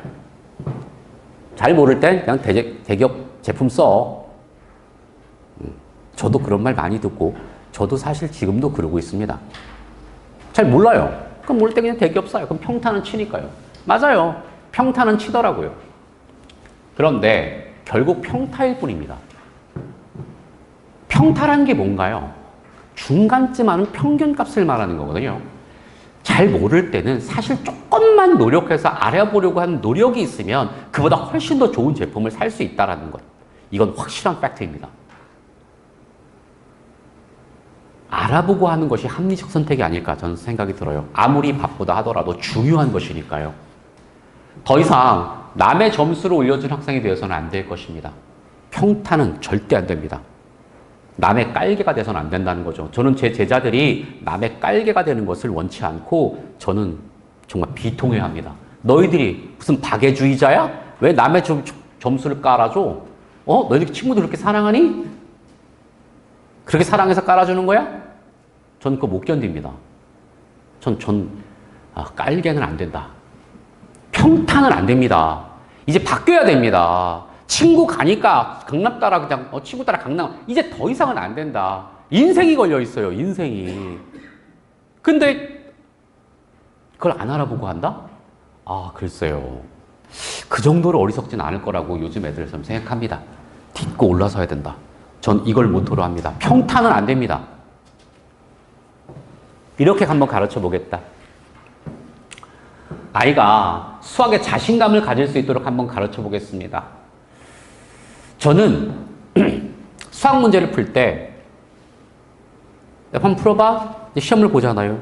그러면 그냥 읽자마자 손 대는 애들을 아주 극단적으로 싫어합니다. 아주 극단적으로 싫어요. 너가 뭘 안다고 손을 대? 너 이거 알아? 모르잖아. 근데 손을 대면 뭐 어쩌자는 거야? 일단 눈으로 보고 머리로 사고를 하란 말이야. 이게 뭔가를 먼저 눈으로 확인을 하란 말이야. 제발. 그 시간 1분이라도 좀 가져봐. 1분만이라도 보자마자 손을 들이대요. 알고 쓰는 거니 아니면 그냥 쓰는 거니? 이게 습관이 안 돼. 그러니까 마음이 급해요. 이게 마음이 급하다 보니까 손이 갖다 들이대는 거죠. 이게 훈련이 필요하거든요. 일단 읽고 리딩하는 연습해야 되는데 일단 그냥 뭐 밑줄 치면 뭐 눈에 들어와? 전 그 밑줄 치면서 글을 하는 거 너무 싫어합니다. 저 아주 극혐하는데 저 고등학교 때부터 글을 싫어했어요. 고등학교 때 저 보면 와, 내 친구들 책 보면 책이 그냥 뭐 깜지도 아니고 그냥 연필로 얼마나 갖다 쳐댔는지. 근데 친구한테 야, 안 더러워 책이? 이거 안 더러워? 너 또 보고 싶니 이거? 그런 놈들 치고 공부 잘하는 놈 못 봤습니다. 저 소시 쪽에 공부 잘했습니다. 공부 잘한 친구들을 보면 책이 벌써 달라요. 딱 사이즈가 나온단 말이죠. 고수는 고수를 알아보는 법. 어쩌면 그렇게 책이 더러운지. 그래서 제가 지금도 그래요. 한번 테스트를 봐요. 그러면 공부 잘하는 것들은 일단 문제를 정확하게 리딩을 하려고 노력을 하면 눈으로 일단 읽어내는 거죠. 그리고 뭔지 대충 그 아웃라인을 결정하는 거예요. 그리고 손을 대야지 이게 되는 건데 이게 그냥 공부 못하는 것들 그냥 공통적 교집합. 그냥 보별 갖다 들. 그리고는 또 지워. 또 지우다가 또 찢어져. 그럼 좀 펴. 이걸 또 펴. 아이고 정말 언제까지 그래야 되는 건지 그만 좀 하자. 응? 얘들아 좀 그만 좀 하자. 좀 눈으로 좀 읽어봐. 좀 읽고 좀 이렇게 뭔지를 느껴. 그리고 손을 갖다 대야지 그게 우왕좌왕하지 않게 되는 거야. 그래야 수능 때 안 떨리게 되는 거라고. 이렇게 하고 있다. 저는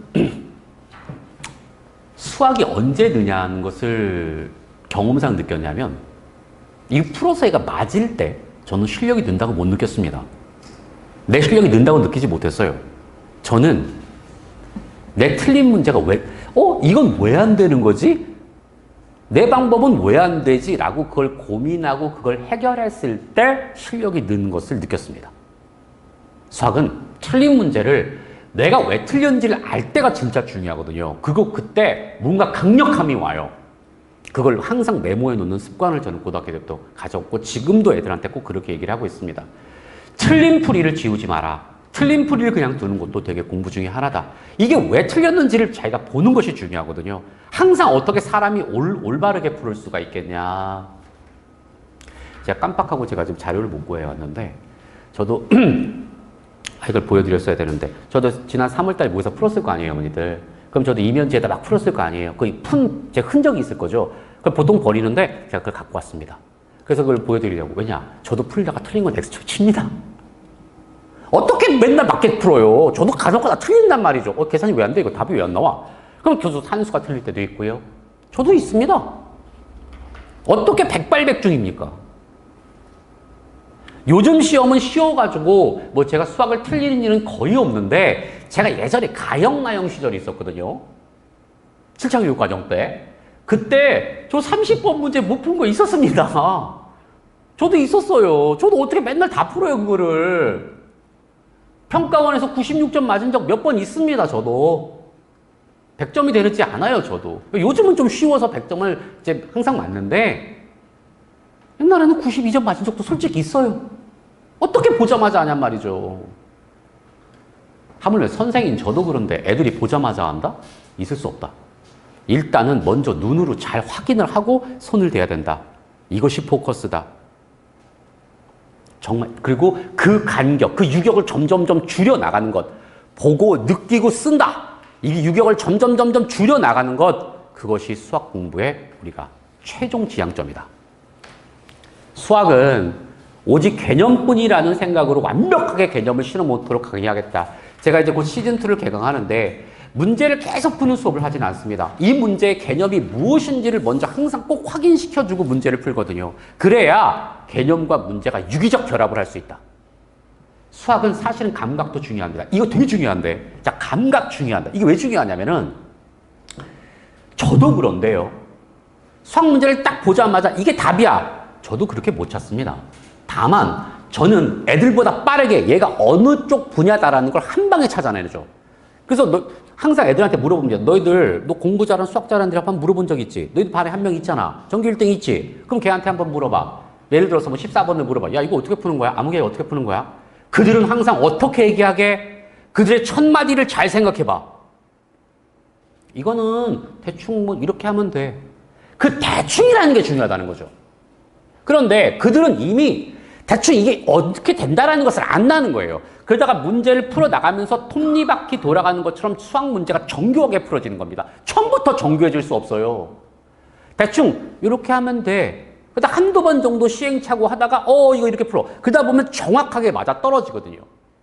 전교 1등조차도 이거는 물어보면 뭐 대충 이 정도 하면 되지 않을까? 이렇게 얘기한다는 거죠. 감각이라는 겁니다. 그게 바로 감각이에요. 대충이라는 게 감각이다. 수능은 감각도 중요합니다. 이게 진짜 중요하거든요. 그리고 제가 막판에 이런 얘기합니다. 제발 논리충이 되지 마. 제발 이건 논리적으로 수학 문제 풀어줄게. 지금 논리적으로 풀리지 않으니까 답답해. 그다 시간 다 가는 거거든요. 어차피 시험은 단위 시간당 푸는 속도에 결정돼 있다. 어떻게 이걸 논리 정연하게 다 할 것인가? 그럴 수 없다. 제 수업 시간표입니다. 제가 4월 4일날 수원수도 개강하고 미적분 5월 4일날 개강하려고 하고 있고요. 이번 주입니다. 이번 주에 4월 4일날 제가 시즌2를 개강하는데 개념 20, 문제 80 이렇게 제가 구성을 했고요. 당대 최고의 문제들, 반드시 이것은 풀어야 된다는 것들, 그리고 이 개념은 반드시 알아야 된다는 것들만 문제에 실어놨습니다. 최선을 다해서 강의할 생각입니다. 그리고 워크북이 있는데 워크북은 일주일에 한 권씩 수원수도 한 권, 미적분 한 권 이렇게 해서 한 권당 매주 한 권씩 주려고 하는데 문제 구성은 준킬러무랑 7개, 킬러무랑 7개 그러니까 고난이도 문제들이겠죠. 하루에 한 개씩만 풀자. 그리고 항상 모의고사를 제가 세트로 3개씩 실어놨습니다. 그리고 기본적인 이제 파트별 문제 24개 나름대로 잘 구성했습니다. 그리고 열심히 문제를 만들었습니다. 이건 정말 풀어야 된다라고 생각하는 것들, 그런 것들을 제가 정말 시간을 맷돌로 갈아 넣어서 만들었습니다. 제 모든 시간을 쏟아 부었거든요. 저는 다른 거 하지 않습니다. 저는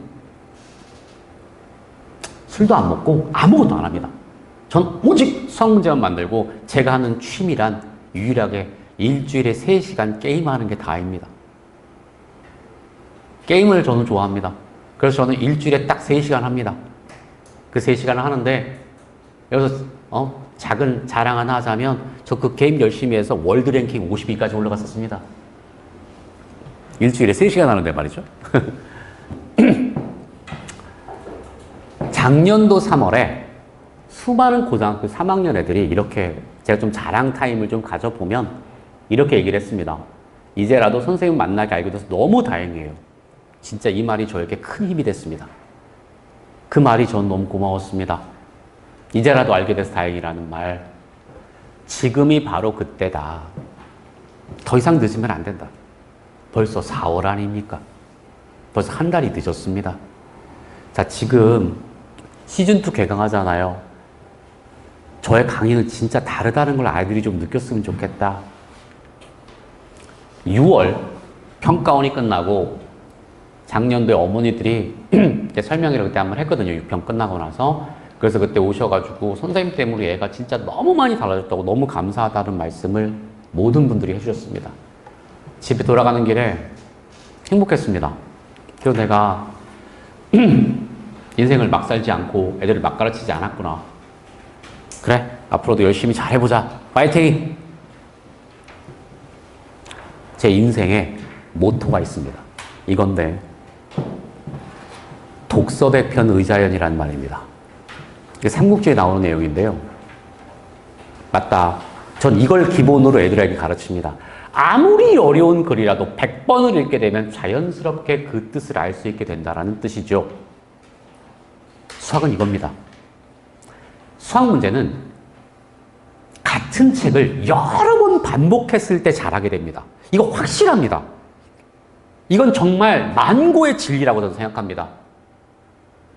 나관중이 삼국지 연의를 쓴 적이 언제입니까? 도대체 엄청 옛날 거 아니겠어요? 근데 그 말이 지금도 통한다라는 것이죠. 저는 고등학교 3학년 때 정석을 19번을 봤습니다. 그럼에도 불구하고 모르는 게 계속 나왔습니다. 요즘에는 잘 쓰지 않는 말인데 마스터한다는 말이 있는데 요즘 애들은 잘 안 쓰더라고요. 저는 고등학교 때 한 책을 마스터한다는 걸 되게 중요하게 생각했습니다. 책 하나를 마스터하는 것. 그래서 이 책을 나의 어떤 지침서로 삼고 이것만 계속해서 반복해서 보는 것.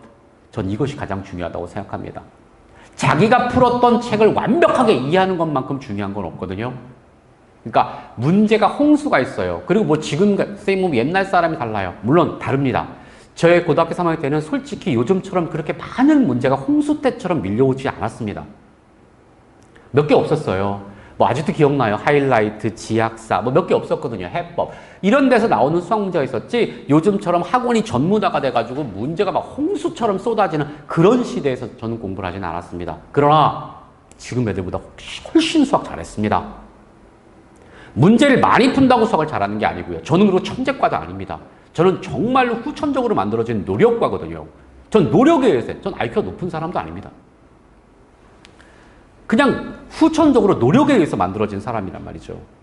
충분히 극복할 수 있다. 왜냐하면 우리가 배우는 수학은 올림피아드가 아니에요. 수능이라고요. 올림피아드는 확실히 천재들이 나가줘야 됩니다.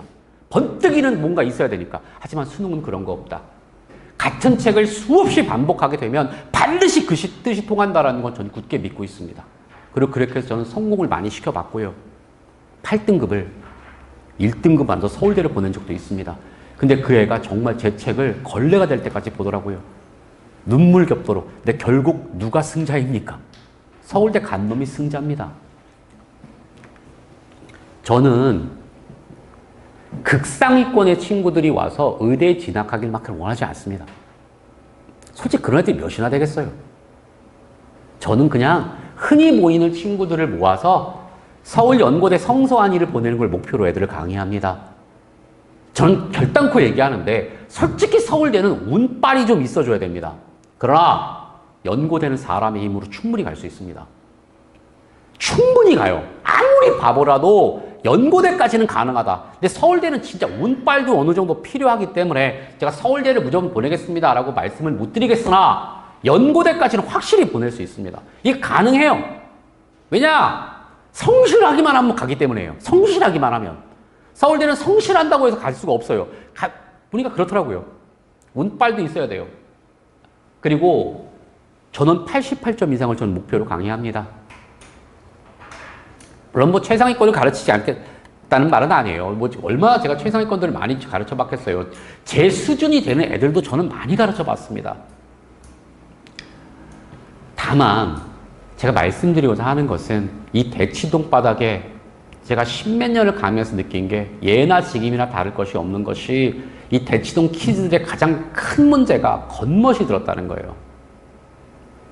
이런 놈들 치고 공부 잘하는 놈 못 봤습니다. 진짜 못 봤어요. 겉멋이 들어.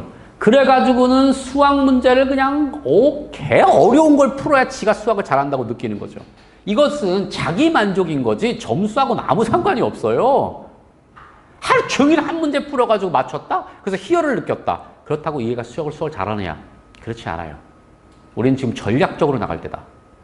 수능을 잘 보는 게 중요한 거지. 어마어마하게 어려운 문제를 풀어서 그것을 갖다가 느끼는 어떤 극적 카타르시스를 느낄 때가 아니라는 겁니다.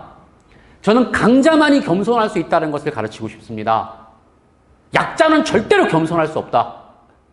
강자만이 겸손할 수 있다라고 저는 애들한테 가르치거든요. 약자는 비굴한 것이다. 너희들이 진정 강자가 됐으면 좋겠다 라고 저 가르칩니다. 지금은 비록 약할 수 있으나 우리 강해질 수 있습니다. 진짜 가능합니다. 연고대까지는 가능하다는 거죠. 100점이 되기는 작년에 수능에서 100점짜리 전교에서 몇 명이나 있었나요? 그 애가 제 제자가 될 거라고 생각하지 않습니다. 물론 작년에 있었습니다. 운이 좋았던 거죠. 하지만 저는 1등급을 목표로 가르친다.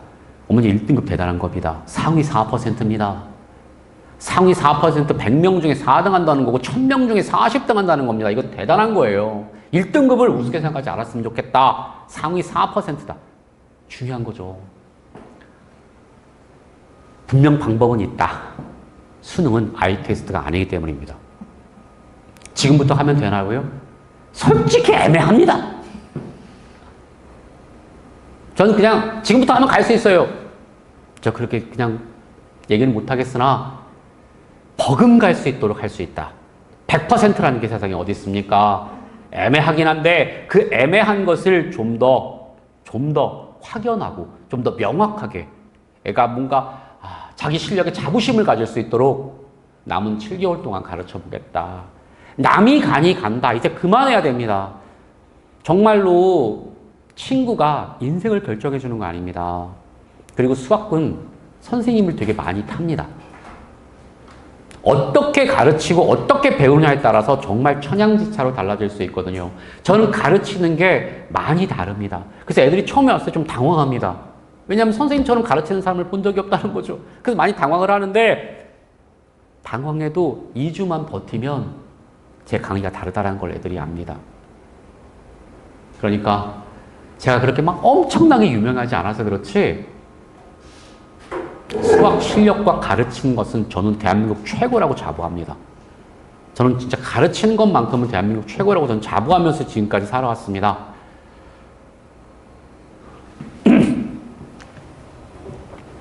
지금 보내주세요. 정말로 넘볼 수 없는 압도적 수학 실력을 가질 수 있도록 가르쳐 보겠습니다. 좀 아까 말이 애매하다면서요? 아니요.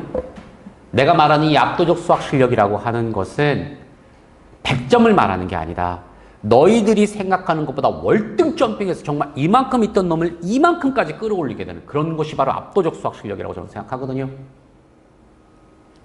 감히 약속을 드린다. 100점을 자신할 수는 없지만 무조건 88점 이상은 된다. 88점 이상이면 1등급입니다. 작년도 수능 기준으로 1등급이에요. 그것도 98% 1등급입니다. 98%.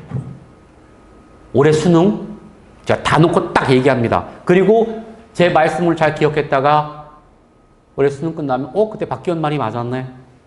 올해 불수능입니다. 역대급.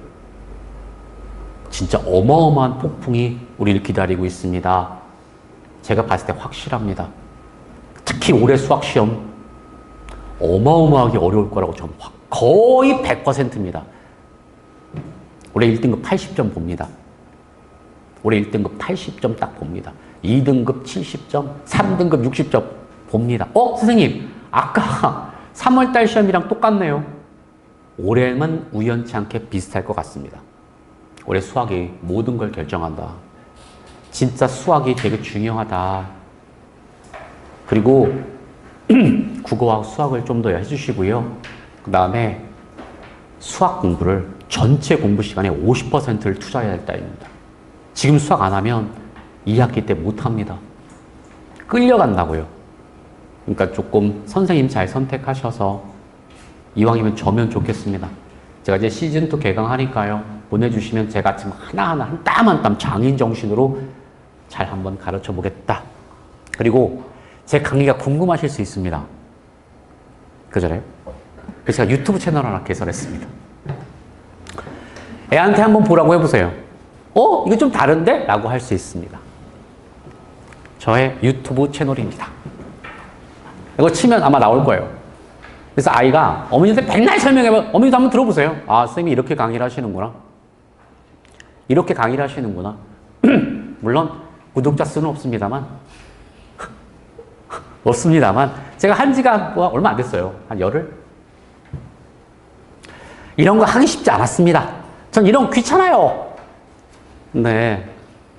조교들이 해야 된다고 하길래 에이 귀찮아. 그래가지고 귀찮아 죽겠는데 요즘에 제가 동영상 찍어서 뭐 해설 강의도 하나씩 올리고 그다음에 개념도 하나 올리고 그러고 있습니다. 과면제 강의가 있으니까 한번 보시고 이거 이 선생님이 이렇게 강의하는구나. 제가 개념 수업에 합성함수의 미분이라는 걸 하나 올려놨습니다. 하도 애들이 모른다고 하길래 야 이거 보고 와. 내가 그러려고 제가 하나 올려놨었거든요.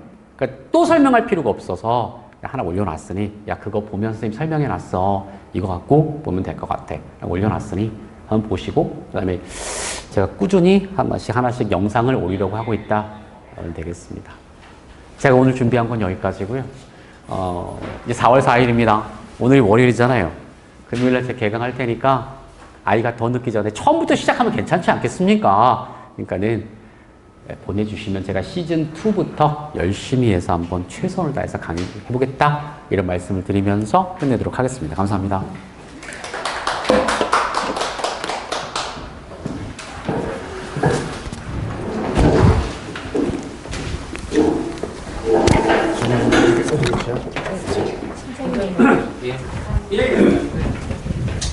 소장님.